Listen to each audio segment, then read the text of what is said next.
സദാശിവസമാരംഭാം ശങ്കരാചാര്യമധ്യമാം അസ്മദാചാര്യപര്യന്താം വന്ദേ ഗുരുപരമ്പരാം. ഓം സഹനാവവതു സഹനൗ ഭുനക്തു സഹ വീര്യം കരവാവഹൈ തേജസ്വിനാവധീതമസ്തു മാ വിദ്വിഷാവഹൈ. ഓം ശാന്തി ശാന്തി ശാന്തി. ആസ്താം താവദിയം പ്രസൂതി സമയേ ദുർവാരശൂലവ്യഥാ നൈരുച്യം തനുശോഷണം മലമയീ ശയ്യാ ച സംവത്സരീ. ഏകസ്യാപി ന ഗർഭഭാരഭരണക്ലേശസ്യ യസ്യാക്ഷമഃ ദാതും നിഷ്കൃതിമുന്നതോപി തനയഃ തസ്യൈ ജനന്യൈ നമഃ. നിൽക്കട്ടെ പേറ്റുനോവിൻ കഥ രുചികുറയും ചടപ്പും പൊയ്ക്കോട്ടെ. കൂട്ടിടേണ്ട മലമതിലൊരു കൊല്ലം കിടക്കും കിടപ്പും. നോക്കുമ്പോൾ ഗർഭമാകും വലിയൊരു ചുമടെടുക്കുന്നതിൻ കൂലി പോലും തീർക്കാവല്ലത്ര യോഗ്യൻ.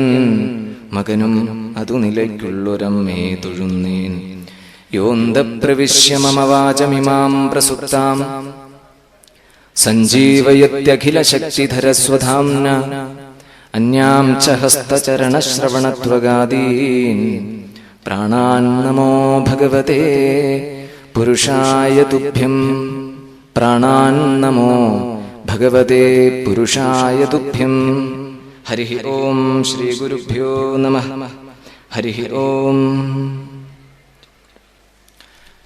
പരമ പൂജ്യരായ ആചാര്യ ശ്രേഷ്ഠന്മാരെ, പ്രിയ ഭാഗവത ബന്ധുക്കളെ, എല്ലാവർക്കും വിനീതമായ നമസ്കാരം. ശ്രീമദ് ഭാഗവത തത്വസമീക്ഷാ സത്രം 9ാമത്തെ ആവിഷ്കരണം അതിൻ്റെ തത്വപ്രവചന വേളകളുടെ അവസാന ഘട്ടത്തിലേക്ക് എത്തിക്കൊണ്ടിരിക്കുന്നു. ഇന്നലെ വരെ, അതായത് തത്വപ്രവചന ദിനങ്ങൾ ആരംഭിച്ച് ഇന്നലെ വരെ നിത്യേന 5 പ്രവചനങ്ങൾ എന്ന കണക്കിന് 40ഓളം തത്വപ്രവചനങ്ങൾ കേട്ടവരാണ് നിങ്ങളും ഞാനും.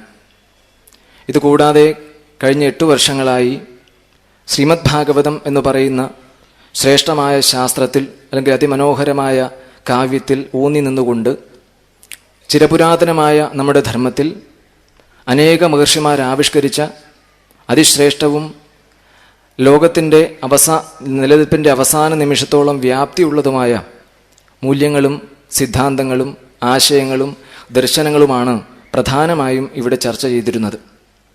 അപ്പോൾ അതെല്ലാം കേട്ടും ആലോചിച്ചും പ്രായോഗികമായത് പ്രാവർത്തിക ജീവിതത്തിൽ പകർത്തിയുമുള്ള ഒരു ശ്രേഷ്ഠമായ ശ്രോതൃവൃന്ദമാണ് ഈ സത്രശാലയിൽ സന്നിഹിതരായിരിക്കുന്നത്. ശബ്ദപ്രധാനമായ വേദം പ്രഭുവിനെ പോലെയാണെന്നാണ്.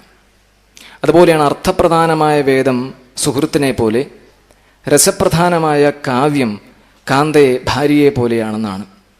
അപ്പം ഇത് മൂന്നും നൽകുന്ന തത്വോപദേശങ്ങൾ, സന്ദർഭോചിതമായി നൽകുന്ന തത്വോപദേശങ്ങൾ സമഗ്രമായി പ്രായോഗികമായി പ്രതിപാദിക്കുന്നത് കേൾക്കുകയാണ് പ്രധാനമായും ശ്രോതാക്കൾ ചെയ്യുക. അപ്പോൾ ഇവിടെ ശ്രോതാക്കളെ സംബന്ധിച്ച്, അല്ലെങ്കിൽ അനുവാചകനെ സംബന്ധിച്ച് ഉണ്ടായിരിക്കേണ്ട യോഗ്യതകളും ഗുണങ്ങളും സ്ഥാനവും അധികാരവുമാണ് 1ാമത്തെ സ്കന്ധത്തിൽ വ്യാസമഹർഷി പ്രധാനമായും അവതരിപ്പിക്കുന്നത്. നൈമിഷാരണ്യത്തിലെ സൂതശൗനക സംവാദത്തിൽ തുടങ്ങി തൊട്ടപ്പുറത്ത് ശമ്യാപ്രാസത്തിലെ, സരസ്വതി നദിയുടെ തീരത്തുള്ള ശമ്യാപ്രാസത്തിലെ വ്യാസ നാരദ സംവാദത്തിൽ കൂടി കടന്ന് ഗംഗാതീരത്തെ പവിത്രമായ മണൽപ്പരപ്പിൽ ഭാരത ചക്രവർത്തിയായ പരീക്ഷിത്തും വ്യാസപുത്രനായ ശുഗമുനിയിൽ നടന്ന സംവാദത്തിലേക്കാണ് വ്യാസമഹർഷി നമ്മുടെ ശ്രദ്ധയെയും നമ്മുടെ ചിന്തകളെയും നയിക്കുന്നത്, അഥവാ കൂട്ടിക്കൊണ്ടുപോകുന്നത്. അപ്പം അത്തരം മനോഹരമായ ഒരു ദൃശ്യം അവതരിപ്പിച്ച്, അല്ലെങ്കിൽ രംഗം ആവിഷ്കരിച്ച്, അതിൽ നമുക്കുള്ള സ്ഥാനം പ്രത്യേകം നിഷ്കർഷിച്ച് മനുഷ്യരാശി ഉള്ളിടത്തോളം കാലം അറിയേണ്ടതും അനുസന്ധാനം ചെയ്യേണ്ടതും ജീവിതത്തിൽ ആദർശമായി സ്വീകരിക്കേണ്ടതും വരും തലമുറകൾക്ക് പകർന്നു കൊടുക്കാനുള്ളതുമായ ശ്രേഷ്ഠ സമ്മാനത്തെ, അല്ലെങ്കിൽ ശ്രേഷ്ഠ സമ്പാദ്യത്തെ വാക്കുകൊണ്ട് വർണ്ണിക്കുകയും വിവരിക്കുകയുമാണ് തുടർന്നുള്ള അധ്യായങ്ങളിലും ശ്ലോകങ്ങളിലും. അപ്പം അതിലെല്ലാം വേദവ്യാസ മഹർഷി ആവർത്തിച്ചൂന്നി പറയുന്ന ദർശനമാണ് നമ്മുടെ ആപ്ത ശ്ലോകമായി സ്വീകരിച്ചിരിക്കുന്നത്. വദന്തി തത് തത്വവിദഃ തത്വം യജ്ഞാനമദ്വയം ബ്രഹ്മേതി പരമാത്മേതി ഭഗവാൻ ഇതി ശബ്ദതേ. ചിന്തകൾക്കും വർണ്ണനകൾക്കും ഓർമ്മയ്ക്കും അതീതമായി എല്ലാവരിലും ബോധരൂപേണ വർത്തിക്കുന്ന അനുഭവരൂപത്തിലുള്ള ആത്മചൈതന്യത്തെയാണ് അറിവുള്ളവർ അല്ലെങ്കിൽ പണ്ഡിതന്മാർ, മറ്റൊരു ഭാഷയിൽ പറഞ്ഞാൽ തത്വജ്ഞാനികൾ, ബ്രഹ്മമെന്നും പരമാത്മാവെന്നും ഈശ്വരനെന്നുമുള്ള സംജ്ഞകളാൽ സൂചിപ്പിക്കുന്നത്. ഈ ഒരു അദ്വൈത തലത്തിലേക്ക് ദേഹത്തെയും മനസ്സിനെയും ബുദ്ധിതലത്തെയും അതിക്രമിച്ച് നമ്മുടെ അന്തരംഗത്തെ നയിക്കുകയാണ് കഥനത്തിലൂടെ വ്യാസമഹർഷി ചെയ്തിരിക്കുന്നത്. പല സന്ദർഭങ്ങളും പല രംഗങ്ങളും നമുക്ക് പരിചയമുള്ളതും നമുക്ക് ഊഹിക്കാൻ പറ്റുന്നതും കേട്ട് പഴകിയതുമായ കഥകളും വർണ്ണനകളും ഒക്കെ നടക്കുന്നുണ്ട്. അത് ഭംഗിയായി മനോഹരമായി ഒരു കവിയുടെ കവന കൗതുകത്തെ മനോഹരമായി അവതരിപ്പിച്ചുകൊണ്ടാണ് വ്യാസമഹർഷി നിർവഹിച്ചിരിക്കുന്നത്. ശ്രീമദ് ഭാഗവതത്തെ ഒരു വേദാന്ത ഗ്രന്ഥമായിട്ടാണ് പണ്ഡിതന്മാർ, വിശേഷിയ തത്വജ്ഞാനികൾ കണക്കാക്കുന്നത്. അതിൻ്റെ ഒരു ഉദാഹരണം, എന്തുകൊണ്ടാണ് ഇതിനെ ഒരു വേദാന്ത ഗ്രന്ഥമായി, സത്യം മാത്രമാണ് ശാശ്വതമായത്, അതിലപ്പുറത്ത് അല്ലെങ്കിൽ അതിൽ ആരോപിക്കുന്ന മറ്റെല്ലാം അപകടത്തിനും അതിലേറെ ഭയത്തിനും കാരണമാകും എന്ന് സൂചിപ്പിക്കുന്ന അതിമനോഹരമായ ഒരു ദാർശനിക ദൃഷ്ടാന്തം 1-ാം സ്കന്ധത്തിൽ നമുക്ക് കാണാം. ചക്രവർത്തിയായ പരീക്ഷിത്ത് വിനോദത്തിന് അതല്ലെങ്കിൽ സ്വന്തം ധർമ്മം എന്ന നിലയ്ക്ക് നായാട്ടിനായി കാട്ടിൽ പോകുന്ന വേളയിൽ കുടീരവാസിയുടെ ശമീകന്റെ സമീപത്ത് ഉള്ളിൽ കടന്നു ചെല്ലണതും തന്നെ വേണ്ടതുപോലെ ഗൗനിച്ചില്ല, അല്ല ആദരിച്ചില്ല, ഒരു ചക്രവർത്തിക്ക് വേണ്ട അംഗീകാരം തന്നില്ല എന്ന് തെറ്റിദ്ധരിച്ച് ഉടനടി തൻ്റെ പ്രതിഷേധം അവിടെ അവതരിപ്പിച്ചതും നോക്കിയാൽ, അതിൻ്റെ താത്വിക ഘടന പരിശോധിച്ചു നോക്കിയാൽ ശ്രീമദ് ഭാഗവതം ഒരു ഉത്തമ വേദാന്ത ഗ്രന്ഥമാണെന്ന് നമുക്ക് ബോധ്യമാകും. അവിടെ ശമീകന്റെ സ്ഥാനം നോക്കൂ. ബ്രഹ്മനിഷ്ഠയിൽ മുഴുകിയിരിക്കുന്നു ശമീകൻ. ബാഹ്യ വ്യാപാരങ്ങളൊന്നും അലട്ടാതെ അല്ലെങ്കിൽ അതിലൊന്നും യാതൊരു മനോബുദ്ധിതലങ്ങളുടെ സ്പർശവുമില്ലാതെ സ്വരൂപഭാവത്തിൽ വിലയിച്ചിരിക്കുന്നു ശമീക മഹർഷി. അവിടേക്ക് ചെല്ലുന്നത് ചക്രവർത്തിയായ പരീക്ഷിത്താണ്. ആ പരീക്ഷിത്ത് തനിക്ക് വേണ്ടത്ര അംഗീകാരം സിദ്ധിച്ചില്ല എന്ന് തെറ്റിദ്ധരിച്ച് ഒരു മൃതശരീരത്തെ, ചത്തപ്പാമ്പിനെ പ്രതിഷേധമാലയായി ശമീകന്റെ കഴുത്തിലണിയിക്കുന്നു. അതുതന്നെയാണ് അതിലെ വേദാന്ത ഭാഗം. അതായത് ആത്മഭാവത്തിൽ ജഡബുദ്ധി ആരോപിക്കുന്നതാണ് ബാക്കിയുള്ള എല്ലാ തകരാറുകൾക്കുമുള്ള അടിസ്ഥാന കാരണം. അപ്പം ആത്മാവിൽ ദേഹബുദ്ധി, മൃതദേഹത്തെ ആരോപിച്ചു ശമീകന്റെ കഴുത്തിൽ. ചത്തപാമ്പിനെ ചക്രവർത്തി അഹങ്കാരം കൊണ്ടോ അറിവില്ലായ്മ കൊണ്ടോ തെറ്റിദ്ധാരണ കൊണ്ടോ അണിയിച്ചു. അതാണ് അദ്ദേഹത്തിന് 7-ാം ദിവസം മരണകാരണമായി തീർന്ന ശാപം ഉണ്ടാവാൻ ഇടയാക്കിയത്. അപ്പോൾ അത് തിരിച്ചറിഞ്ഞു ചക്രവർത്തി. അതാണ് മനുഷ്യൻ്റെ വിവേകബുദ്ധിയുടെ പ്രത്യേകത. ചെയ്ത പ്രവൃത്തിയെപ്പറ്റി വിലയിരുത്തുക, അത് തെറ്റാണെങ്കിൽ തുറന്ന് സമ്മതിക്കുക, അതിനുവേണ്ട പ്രായശ്ചിത്തമോ പരിഹാരമോ ഉണ്ടെങ്കിൽ തെരഞ്ഞു പിടിച്ച് അത് വേണ്ടതുപോലെ നടപ്പിൽ വരുത്തുക, അതിൻ്റെ ഫലം അനുഭവിക്കുന്നതോടൊപ്പം വരും തലമുറകൾക്കും വേണ്ട സതുപദേശങ്ങളോ സന്ദേശങ്ങളോ നൽകുക. ഇത് ഏത് ധർമ്മനിഷ്ഠനായ മനുഷ്യനും ചെയ്യേണ്ടതാണ്. അപ്പോൾ അത് ഭംഗിയായി അവതരിപ്പിക്കുന്ന ഒരു തുടക്കം, അതാണ് വ്യാസമഹർഷി ആദ്യമേ നമുക്ക് കാട്ടിത്തരുന്നത്. പിന്നീട് അങ്ങോട്ട് വിവരിക്കുന്ന സന്ദർഭങ്ങളെല്ലാം ശാശ്വതമായ സത്യത്തെ പ്രകീർത്തിക്കുന്നതോടൊപ്പം അത് കൈവരിക്കാനും അതിൻ്റെ അധിപനായി തീരാനുമുള്ള മാർഗങ്ങളും നിർദ്ദേശങ്ങളുമാണ്. വാസ്തവത്തിൽ ശബ്ദപ്രധാനമാണ്, രസപ്രധാനമാണ് ഭാഗവതത്തിലെ ഓരോ ശ്ലോകങ്ങളും. എനിക്ക് സംസാരിക്കാൻ തന്നിരിക്കുന്ന വിഷയം ഭാഗവത രസബിന്ദുക്കളെന്ന. ഇതിലേത് ഭാഗമാണ് രസമല്ലാത്തതെന്ന് ആലോചിക്കുമായിരുന്നു. അപ്പോൾ ഓരോ ശ്ലോകവും ഓരോ സന്ദർഭവും ഓരോ വിവരണവും അതിമധുരവും അതിരസവുമാണ്. എങ്ങനെയായാൽ അത് ആസ്വദിക്കാനുള്ള മനോഭാവത്തോടു കൂടി ഇരിക്കണം, എന്നാൽ മാത്രമേ അത് സാധിക്കൂ. കേവലം ഒരു കഥ കേൾക്കുന്ന മനോഭാവത്തോടു കൂടി അല്ലെങ്കിൽ ഒരു വർണ്ണന ആസ്വദിക്കുന്ന മട്ടിലിരുന്നാൽ സ്വാഭാവികമായും കേൾക്കുമ്പോൾ ഉണ്ടാകുന്ന രസം അല്ലെങ്കിൽ അനുഭൂതി അതവിടെ വിട്ട് കളഞ്ഞു പോകേണ്ടി വരും. നേരെ മറിച്ച് സാധനാ മേഖലയിൽ വേണ്ടതുപോലെ സഞ്ചരിച്ച് ഉത്തമനായ ഒരു ഗുരുനാഥനെ കണ്ടെത്തി അല്ലെങ്കിൽ വന്നു ചേർന്ന ഗുരുനാഥനെ ആശ്രയിച്ച് ഗുരുശുശ്രൂഷ നിരതനോ നിരതയായി ചിത്തശുദ്ധി വേണ്ടതുപോലെ നേടിയ ഒരു സാധകനെ അല്ലെങ്കിൽ ഒരു ആത്മ അന്വേഷകനെ സംബന്ധിച്ച് വളരെ വളരെ എളുപ്പം സുലഭമായി കിട്ടുന്ന ഒരു തലത്തെ പറ്റിയാണ് വ്യാസമഹർഷി ചർച്ച ചെയ്യണത്, വിശദീകരിക്കണത്. അപ്പം അതിൽ പരീക്ഷിത് ചക്രവർത്തിയുടെ സ്ഥാനം അല്ലെങ്കിൽ പരീക്ഷിത് ചക്രവർത്തി നില നേടിയെടുക്കുകയാണ് പ്രധാനമായി നമുക്ക് വേണ്ടത്. ഇത്തരം സന്ദർഭങ്ങളെക്കുറിച്ച് വിശദീകരിക്കുകയും വിലയിരുത്തുകയും ചർച്ച ചെയ്യുകയും ചെയ്യുന്നത് കേൾക്കുമ്പോൾ അല്ലെങ്കിൽ അതിൽ പങ്കെടുക്കാനുള്ള സന്ദർഭം നമുക്കൊന്ന് ലഭിക്കുമ്പോൾ സ്വയം ഒരു വിലയിരുത്തലും വിശകലനവും വിമർശനവും നാം ഓരോരുത്തരും നടത്തണം. ഇത് പലതവണ കേട്ടു, പല രീതിയിൽ, പല ഭാഷയിൽ, പല ശൈലിയിൽ, ചില രംഗാവിഷ്കരണങ്ങളോടുകൂടി ശ്രീമദ് ഭാഗവതത്തിൻ്റെ കാതലായ സാരം വ്യക്തമാക്കിയിട്ടും അത് വേണ്ടതുപോലെ ബോധിക്കാത്തത് എന്തുകൊണ്ട് എന്നൊരു ചോദ്യം പ്രവക്താവിനും അനുവാചകർക്കും വളരെ നിർബന്ധപൂർവ്വമുള്ളതാണ്. അത് വളരെയേറെ ശ്രദ്ധിക്കേണ്ട ഒരു കാര്യമാണ്. പലതവണയായി നാം അത് കേട്ട് ആവർത്തിച്ച് കേട്ടിട്ടും എന്തുകൊണ്ട് നമ്മുടെ ബുദ്ധിയിൽ ഇത് വേണ്ടതുപോലെ ഉറയ്ക്കുന്നില്ല? അങ്ങനെ ഉറയ്ക്കുന്നില്ലെങ്കിൽ ബുദ്ധിയിൽ ഈ ആശയം വേണ്ടതുപോലെ ഉണർന്നു നിൽക്കാൻ നാം എന്താണ് പ്രധാനമായി ചെയ്യേണ്ടത്? അതെങ്ങനെ തുടരണം? അങ്ങനെ തുടരുന്ന മേഖലയിൽ അല്ലെങ്കിൽ സന്ദർഭങ്ങളിൽ എന്തെങ്കിലും പ്രതിബന്ധങ്ങളോ വഴിതെറ്റലുകളോ ഉണ്ടാകാൻ സാധ്യതയുണ്ടോ? ഉണ്ടെങ്കിൽ അതിനെപ്പറ്റി അറിയണം. അതിന് ശ്രീമദ് ഭാഗവതം നൽകുന്ന മറുപടിയും വിശദീകരണവും എന്ത്? അപ്പോൾ ഈ മേഖലയിൽ അല്ലെങ്കിൽ ഈ തലത്തിൽ കൂടി സഞ്ചരിക്കുമ്പോഴാണ് ആത്മാന്വേഷിയായ ഒരു സാധകൻ തൻ്റെ പ്രാരബ്ധ ശരീരം അല്ലെങ്കിൽ പ്രാരബ്ധ ജീവിതം എങ്ങനെ വിനിയോഗിക്കണം എന്നതിനെപ്പറ്റി വ്യക്തമായ വിശദീകരണം ഭാഗവതത്തിൽ നമുക്ക് കാണാൻ സാധിക്കുക. പ്രായഭേദമില്ലാതെ ഇത്തരമൊരു ആവശ്യവും ആദർശവും മുഖമുദ്രയായി സ്വീകരിക്കുന്ന ഒരു വ്യക്തിയെ സംബന്ധിച്ച് വേണ്ട പ്രചോദനവും ശാശ്വതമായ എക്കാലവും നിലനിൽക്കുന്ന പിന്തുണയും അവർക്ക് ലഭിച്ചുകൊണ്ടേയിരിക്കും. അതിനൊട്ടേറെ ഉദാഹരണങ്ങൾ ഭാഗവതത്തിൽ തെളിഞ്ഞു കാണാം. ധ്രുവൻ്റെ കഥയാകട്ടെ, പ്രഹ്ലാദൻ്റെ കഥയാകട്ടെ, വളരെയേറെ വാർദ്ധക്യദശയിലെത്തിയപ്പോൾ ആത്മാന്വേഷണത്തിന് പുറപ്പെട്ട അജാമിളൻ്റെ കഥയാകട്ടെ, പൃഥുവിൻ്റെ കഥയാകട്ടെ, പ്രിയവ്രതൻ്റെ കഥയാകട്ടെ, ഇങ്ങനെ ഓരോ സന്ദർഭങ്ങളിലും നാം പരിശോധിക്കുന്ന പക്ഷം പ്രാരബ്ധ ജീവിതം വേണ്ടതുപോലെ വിനിയോഗിക്കുന്നതോടൊപ്പം ആത്മതത്വം അറിയാനും അതിൽ വിലയം പ്രാപിക്കാനുള്ള പരിശ്രമത്തിന് പ്രകൃതി എല്ലാവിധ സഹായവും എപ്പോഴും നൽകിക്കൊണ്ടിരിക്കും. പക്ഷേ ആ സഹായം സ്വീകരിക്കാനുള്ള സന്നദ്ധതയും മനോഭാവവും ആദ്യം നമുക്കുണ്ടോ എന്ന് പരിശോധിക്കണം. ആ പരിശോധിക്കുന്നത് ഏത് രീതിയിലാകണം എന്ന് ഉദാഹരണങ്ങളെ ചൂണ്ടിക്കാണിച്ചുകൊണ്ട് വേദവ്യാസ മഹർഷി വിശദീകരിക്കുന്നുണ്ട് ഭാഗവതത്തിൽ. അപ്പോൾ ഇവിടെ പഞ്ചമസ്കന്ധത്തിൽ ഒരു ചെറിയ ഉദാഹരണം പറയാം. പഞ്ചമസ്കന്ധത്തിൽ പ്രിയവ്രതൻ്റെ ചരിത്രം എടുത്താൽ തന്നെ വളരെ വ്യക്തമാകും. വളരെ ചെറുപ്പത്തിൽ തന്നെ അധ്യാത്മനിഷ്ഠയിൽ മുഴുകി ആത്മജ്ഞാനിയായി കഴിയാൻ ആഗ്രഹം പ്രകടിപ്പിച്ച പ്രിയവ്രത രാജകുമാരന് പ്രതിബന്ധങ്ങൾ ഒട്ടനവധിയായിരുന്നു. മാതാപിതാക്കൾ, ബന്ധുജനങ്ങൾ, കൊട്ടാരത്തിലെ അന്തേവാസികൾ, സുഹൃത്തുക്കൾ, പ്രജകൾ എന്നുവേണ്ട എല്ലാവരും പ്രതിബന്ധമായിരുന്നു പ്രിയവ്രതന് ആത്മപഥത്തിൽ സഞ്ചരിക്കാൻ. എന്നാൽ ആ പ്രതിബന്ധങ്ങളെയൊക്കെ അതിജീവിക്കാൻ വേണ്ട മനോബലം, ബുദ്ധിബലം വേണ്ട സമയത്ത് നാരദമുനിയിൽ ലഭിക്കുകയുണ്ടായി. അതങ്ങനെ വിട്ടു.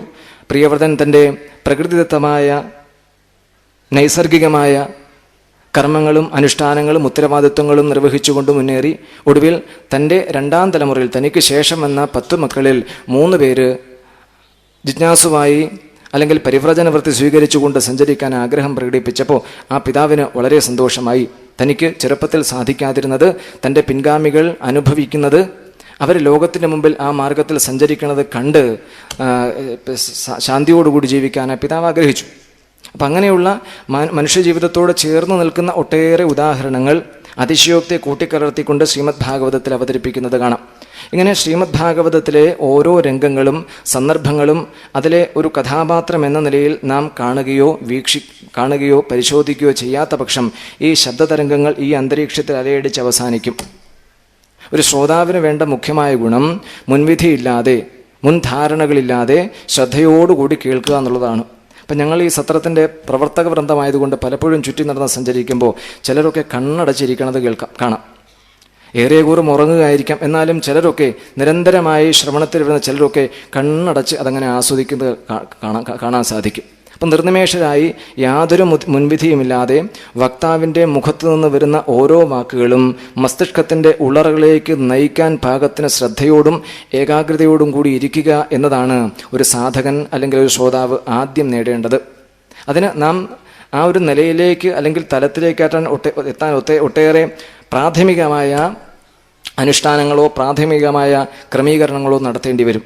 അപ്പോൾ അത് ശ്രീമദ് ഭാഗവതത്തെ ഊന്നിക്കൊണ്ട് ആചാര്യന്മാരും വക്താക്കളും നല്ല പ്രവക്താക്കൾ പല ഉപദേശങ്ങളും നിർദ്ദേശങ്ങളും പല സംഹിതകളിലെ സൂചനകളും നമുക്ക് പറഞ്ഞു തന്നിട്ടുണ്ട്. അപ്പോൾ അവരവർക്ക് യോജിച്ചതും സ്വജീവിതത്തിൽ പകർത്താൻ സാധിക്കുന്നതുമായ ഉപായം അല്ലെങ്കിൽ ഉപദേശം അല്ലെങ്കിൽ മാർഗം സ്വീകരിക്കാൻ സന്നദ്ധരാകുക. പ്രധാനമായി അത് വേണം. അപ്പോൾ ഓരോരുത്തരുടെയും ജീവിത ചുറ്റുപാടിന് അനുയോജ്യമായ അല്ലെങ്കിൽ അവരുടെ യോഗ്യതയ്ക്ക് യോജിച്ച മാർഗങ്ങൾ, അത് ചിന്താധാരയാകാം, അനുഷ്ഠാനങ്ങളാകാം, സാധനാക്രമങ്ങളാകാം, സേവനമാകാം, ഭക്തിയാകാം, ഏതാണോ അവരവരുടെ ജീവിത രീതിക്ക് ചേർന്ന അല്ലെങ്കിൽ ആ ജീവിത രീതിക്ക് അനുകൂലമായ മാർഗങ്ങളോ പദ്ധതികളോ തിരഞ്ഞെടുക്കാനുള്ള സാമർഥ്യം നമുക്കുണ്ടാകണം. അവിടെയാണ് നമ്മുടെ വിജയം. അപ്പോൾ ഈ കേൾക്കുന്ന കാര്യങ്ങളൊക്കെ വളരെ സത്യമാണെന്ന് കേൾക്കുന്ന നിമിഷത്തിൽ തോന്നും. നിർമ്മലമായ ജലാശയത്തിൻ്റെ ഉപരിതലത്തിൽ അടിഞ്ഞുകൂടെ കിടക്കുന്ന പായൽക്കൂട്ടങ്ങൾ ഒരു കല്ല് ചെന്ന് പതിക്കുന്നതോടുകൂടി നാനാദിശയിലേക്കും മാറിപ്പോകുമ്പോൾ അതിലുണ്ടായിരുന്ന തെളിഞ്ഞ നീര് എങ്ങനെയാണോ പ്രകടമാകുന്നത്, ഇതുപോലെ ശ്രദ്ധയോടുകൂടി കേൾക്കുന്ന ഒരു വ്യക്തിക്ക് അല്ലെങ്കിൽ സാധകന്, ജിജ്ഞാസുവിന് ഈ തത്വപ്രവചന ശ്രവണം തന്നെ ആത്മദർശനത്തിന് അല്ലെങ്കിൽ ആത്മാനുഭവത്തിന് കാരണമായി തീരും. പക്ഷേ അത് തുടരണില്ല. ഈ ശബ്ദസ്പന്ദനങ്ങൾ നിലയ്ക്കുന്ന വേളയിൽ അതുവരെ ഉണ്ടായിരുന്ന ആത്മാനുഭവം മറഞ്ഞു പോവുകയോ അലിഞ്ഞു പോവുകയോ ചെയ്യുന്നത് പോലെയാണ് പലർക്കും അനുഭവപ്പെടുന്നത്. അപ്പം അതിനെന്താ മാർഗം? ഈ തത്വദർശനങ്ങൾ അല്ലെങ്കിൽ സിദ്ധാന്തങ്ങൾ അവതരിപ്പിക്കുന്നത് കേൾക്കുമ്പോൾ നമ്മുടെ മനസ്സും ബുദ്ധിയും സഞ്ചരിക്കുന്ന മാർഗം അതേപടി പിന്തുടരാനുള്ള സാധ്യത നമുക്കുണ്ടാകണം ജീവിതത്തിൽ തുടർന്നങ്ങോട്ട്. അതായത് ഒരു പാത്രത്തിൽ നിറയെ പഞ്ചസാര ലായനി വെച്ചിട്ടുണ്ടെങ്കിൽ അതിൻ്റെ തീരത്ത് പോയിരുന്ന് ആ ഒരു ഉറുമ്പ് കുറേശ്ശെ അതിൽ നിന്ന് ഇങ്ങനെ കുറേശ്ശെ അത് കുടിക്കും. അങ്ങനെ കുടിച്ച് അതിൻ്റെ ദേഹമാസകലം പഞ്ചസാര ലായനി നിറഞ്ഞു കഴിഞ്ഞാൽ അതറിയാതെ ആ പഞ്ചസാര ലായനിലേക്ക് ഇങ്ങോട്ട് വീഴും. അപ്പോൾ ആ ഉള്ളിലും പുറത്തും ഒരുപോലെ നിറഞ്ഞിരിക്കുന്ന പഞ്ചസാര ലായനിയിൽ നിന്ന് വേറിട്ട ഒരു വ്യക്തിത്വം ആ ഉറുമ്പിനില്ലാത്തതുപോലെ ഈ ആശയങ്ങൾ നിരന്തരം കേട്ട് ആലോചിച്ച് മനനം ചെയ്ത് നമ്മുടെ ബുദ്ധിയിൽ ഉറപ്പിക്കുന്ന പക്ഷം അത് തുടർ ജീവിതത്തിന് ഭാഗമായോ അല്ലെങ്കിൽ തുടർ ജീവിതത്തിന് വഴികാട്ടിയോ ആയി തീരും. ഞങ്ങളുടെ ആശ്രമത്തിൽ ഇത്തരം കാര്യങ്ങളെക്കുറിച്ച് ചർച്ച ചെയ്യുന്ന വേളയിൽ ഒരു മനോഹരമായ ഒരു വാചകം, ഒരു ദർശനം ഞങ്ങൾക്ക് പഠിപ്പിച്ചു തന്നിട്ടുണ്ട്. പലതവണ ഞങ്ങളത് പറഞ്ഞിട്ടുണ്ട്.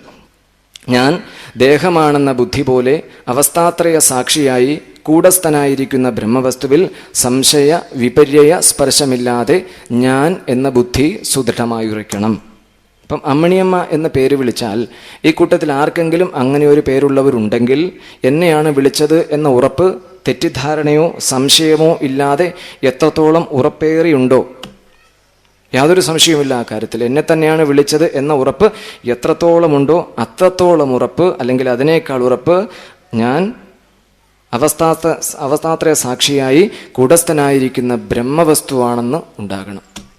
ബുദ്ധിതലത്തിൽ ആ ഒരാശയം നല്ലതുപോലെ വ്യക്തമായി ധരിച്ചിട്ടുള്ള ഒരു വ്യക്തിയെ സംബന്ധിച്ച് ഭൗതിക ലോകമോ ഭൗതിക ദൃശ്യങ്ങളോ വ്യാപാരങ്ങളോ യാതൊരു തരത്തിലും അവരെ അലട്ടാൻ പോകുന്നില്ല.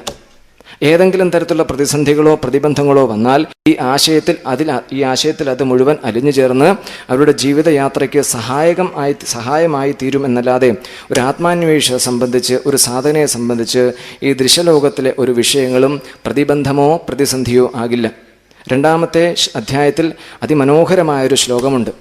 ചീരാണി കിം പഥിന സന്ധി ദിശന്തി ഭിക്ഷാം നൈവാംഗ്രിപ പരഭൃതസരിതോപ്യശുഷ്യൻ രുദ്ധാഗുഹ കിമജിതോവതിനോപസന്നാൻ കസ്മാത് ഭജന്തി കവയോ ധനദുർമദാന്ധാൻ.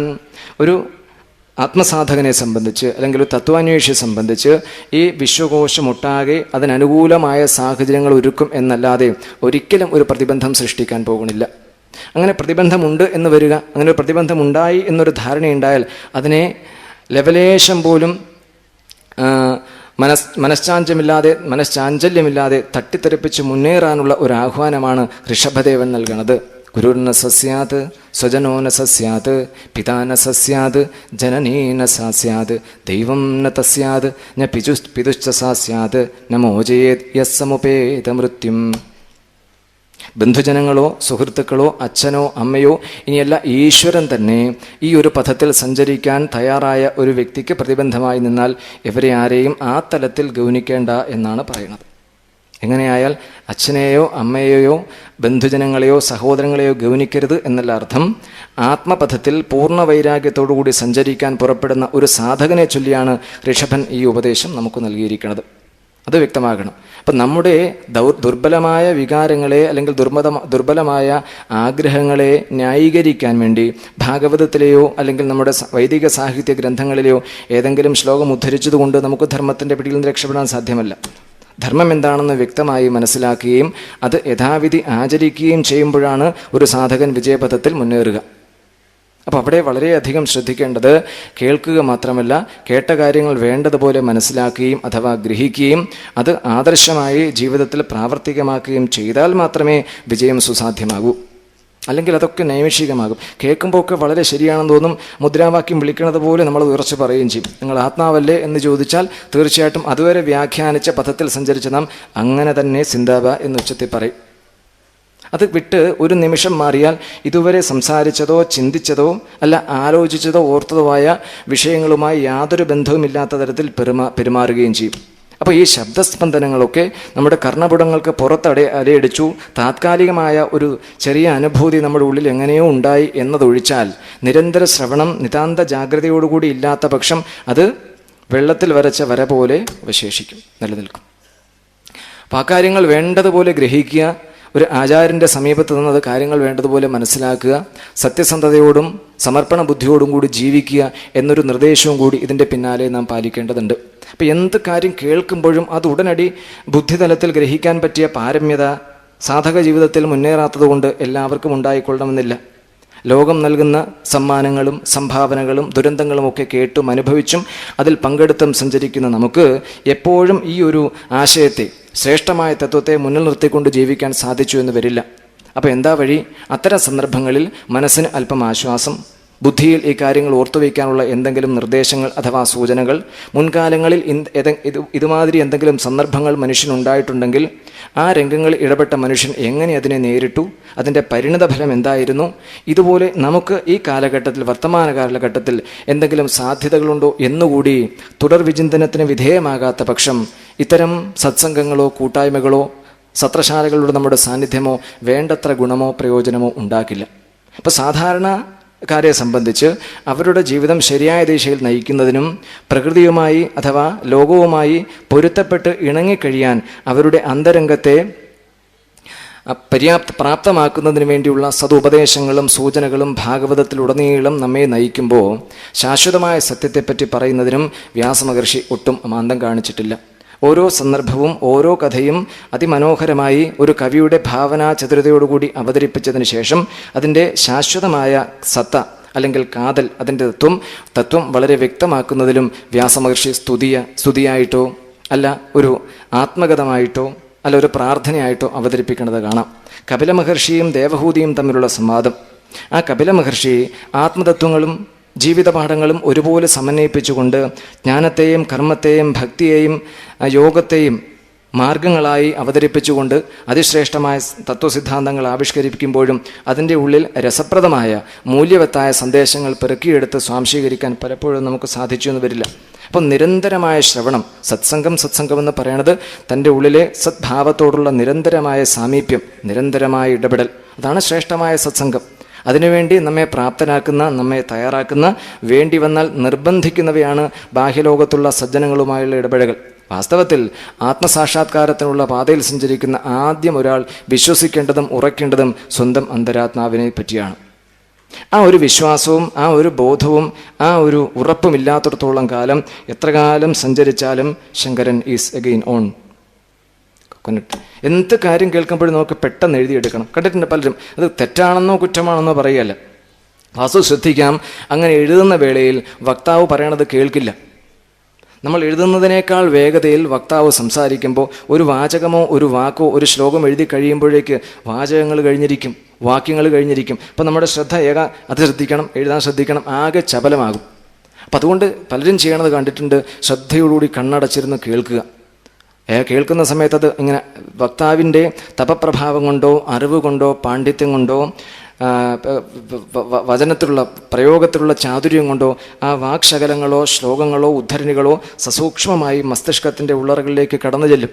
അവിടെ നമ്മുടെ സ്മരണയെ തട്ടുണർത്താൻ അത് മാത്രം മതി. അപ്പോൾ അത്തരമൊരു പാകത, അത്തരമൊരു സന്നദ്ധത ശ്രോതാവിന് ആദ്യമായി ഉണ്ടാകണം. അങ്ങനെ ഉണ്ടായാൽ ഈ തത്വകഥനം എന്ന് പറഞ്ഞാൽ ഈശ്വരൻ ബ്രഹ്മം മാത്രമാണ് സത്യം, ബാക്കി കാണപ്പെടുന്നതെല്ലാം മിഥ്യയാണ് എന്നതാണ് ആകെയുള്ളൊരു കാര്യം. ഈ ഒരു ആശയത്തെ എത്ര തവണ പറഞ്ഞാലാ നമുക്ക് ഗ്രഹിക്കാൻ പറ്റുക? അപ്പോൾ ഉദാഹരണങ്ങൾ കൂട്ടിച്ചേർത്ത് സ്വാനുഭവങ്ങൾ അതുമായി ഇണക്കി മനുഷ്യന് മനസ്സിലാകുന്ന ഭാഷയിൽ, ശൈലിയിൽ, അവരുടെ മനസ്സിന് രുചിപ്രദമായ രീതിയിൽ അവതരിപ്പിക്കുമ്പോഴാണ് ഒരു തത്വപ്രവചനമാകുക. അപ്പോൾ എന്ത് കാര്യങ്ങളും കേൾക്കുമ്പോൾ ഉടനടി എഴുതിയെടുക്കണം. പക്ഷേ എഴുതിയെടുത്ത് എന്താണെന്ന് പെട്ടെന്ന് വായിച്ചാൽ കേട്ട സന്ദർഭത്തിൽ കൂടി നമ്മുടെ മനസ്സോ ബുദ്ധിയോ പാഞ്ഞതുപോലുള്ള അനുഭവം പിന്നീട് വായിക്കുമ്പോഴുണ്ടാകില്ല. ഒരു തീറ്റപ്രിയനായ ആളുണ്ടായിരുന്നു. എന്ത് കിട്ടിയാലും തിന്നും. അങ്ങനെ തിന്ന് യാതൊരു ജോലിയും എടുക്കാതെ തിന്ന് ശരീരം നന്നേ തടിച്ചു. വ്യായാമമില്ല, വീട്ടിലൊരു ജോലി ചെയ്യില്ല, ഒന്ന് നടക്കുക പോലുമില്ല. അപ്പോൾ കയ്യിൽ കിട്ടിയ സാധന സാമഗ്രികളെല്ലാം, പ്രത്യേകിച്ച് ഭക്ഷണം മുഴുവൻ തടിച്ചു. കുറേ കഴിഞ്ഞപ്പം പല വിധത്തിലുള്ള അസ്വസ്ഥതകൾ ശരീരത്തിനുണ്ടായി. കൊളസ്ട്രോൾ, അങ്ങനെ വേണ്ട ആകെ ക്ഷീണം, ആലസ്യം. ഈ വിദ്വാൻ ഒരു ഡോക്ടറെ കാണാനായിട്ട് പോയി. കുറേ നേരം കാത്തുനിന്നു. ഡോക്ടറെ അകത്തേക്ക് വിളിപ്പിച്ചു. വാതിലൊക്കെ കടന്ന് വിധൻ അകത്ത് ചെന്നു, കസേര ഇട്ട് കൊടുത്തു, അവിടെ ഇരുന്നു. ചോദിച്ചു എന്താ അസ്വസ്ഥത. അപ്പോൾ കാര്യങ്ങളൊക്കെ പറഞ്ഞു. പക്ഷെ ഉറക്കമില്ലായ്മ, ക്ഷീണം, ആലസ്യം, അങ്ങനെ പലതും പറഞ്ഞു. അപ്പോൾ ദേഹമാസകലം പരിശോധിച്ചു, പ്രഷർ നോക്കി, ഷുഗർ ചെക്ക് പരിശോധിച്ച് നോക്കി, ഇല്ല, കാര്യമായ കുഴപ്പമൊന്നുമില്ല. അപ്പോൾ ഡോക്ടർക്ക് മനസ്സിലായി ഇദ്ദേഹത്തിന് ഭക്ഷണം നിയന്ത്രിച്ചാൽ ഈ അസ്വസ്ഥതയൊക്കെ മാറാവുന്നതേ ഉള്ളൂ. ചെറുതായിട്ട് ഭക്ഷണം നിയന്ത്രിച്ചാൽ മതി, കാര്യമായ അസുഖങ്ങളൊന്നും നിങ്ങൾക്കില്ല.